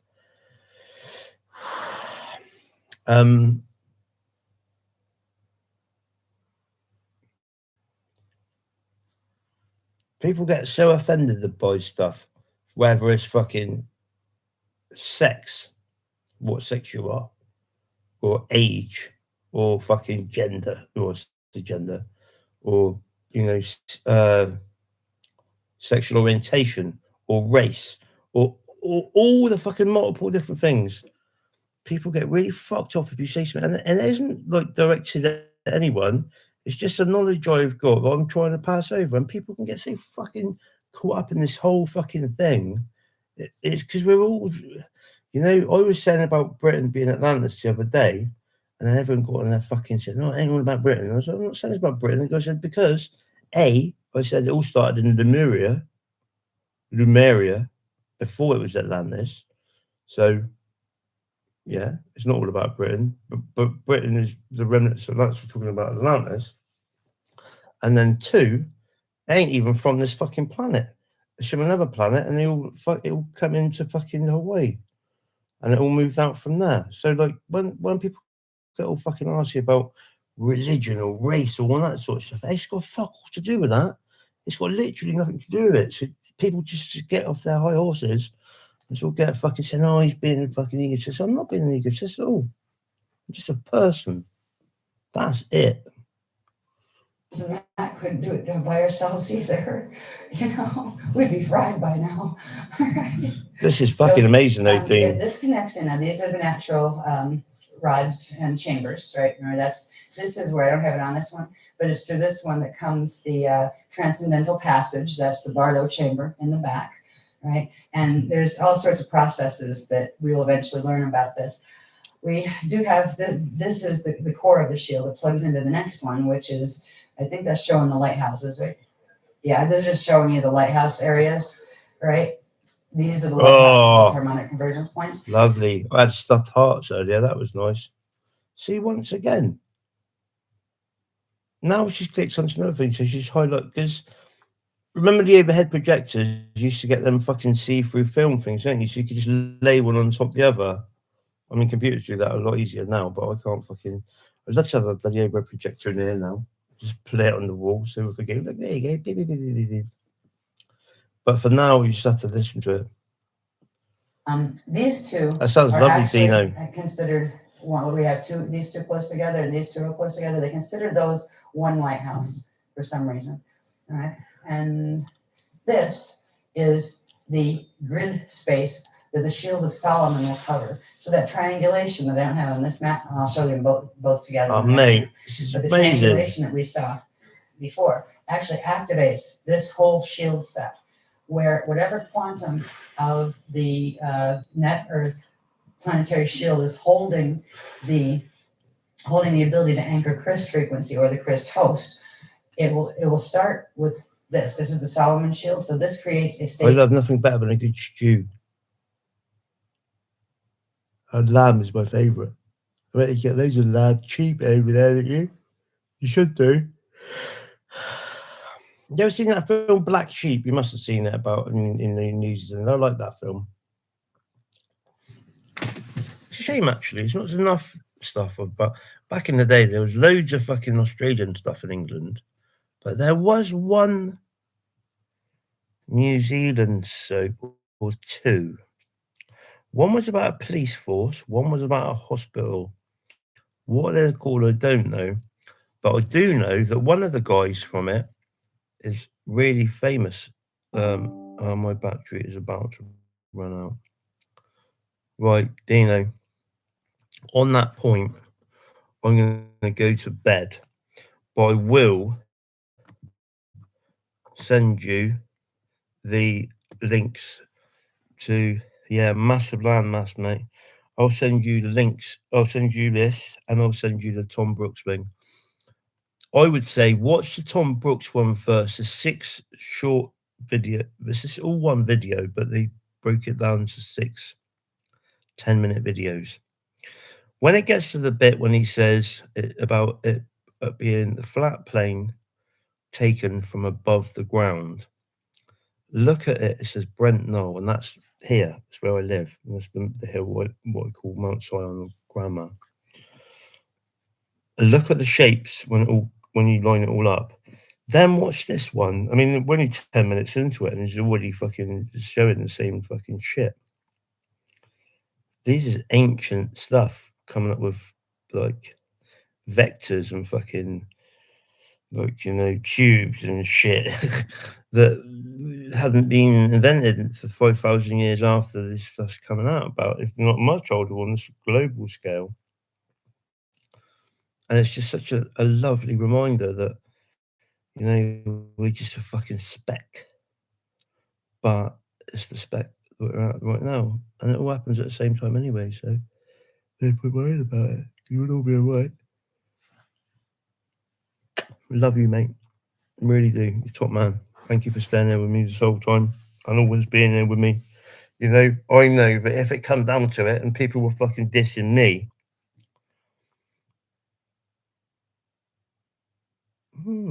there you go, bro. Just like this fucking tartan there. Squares and squares, motherfucker.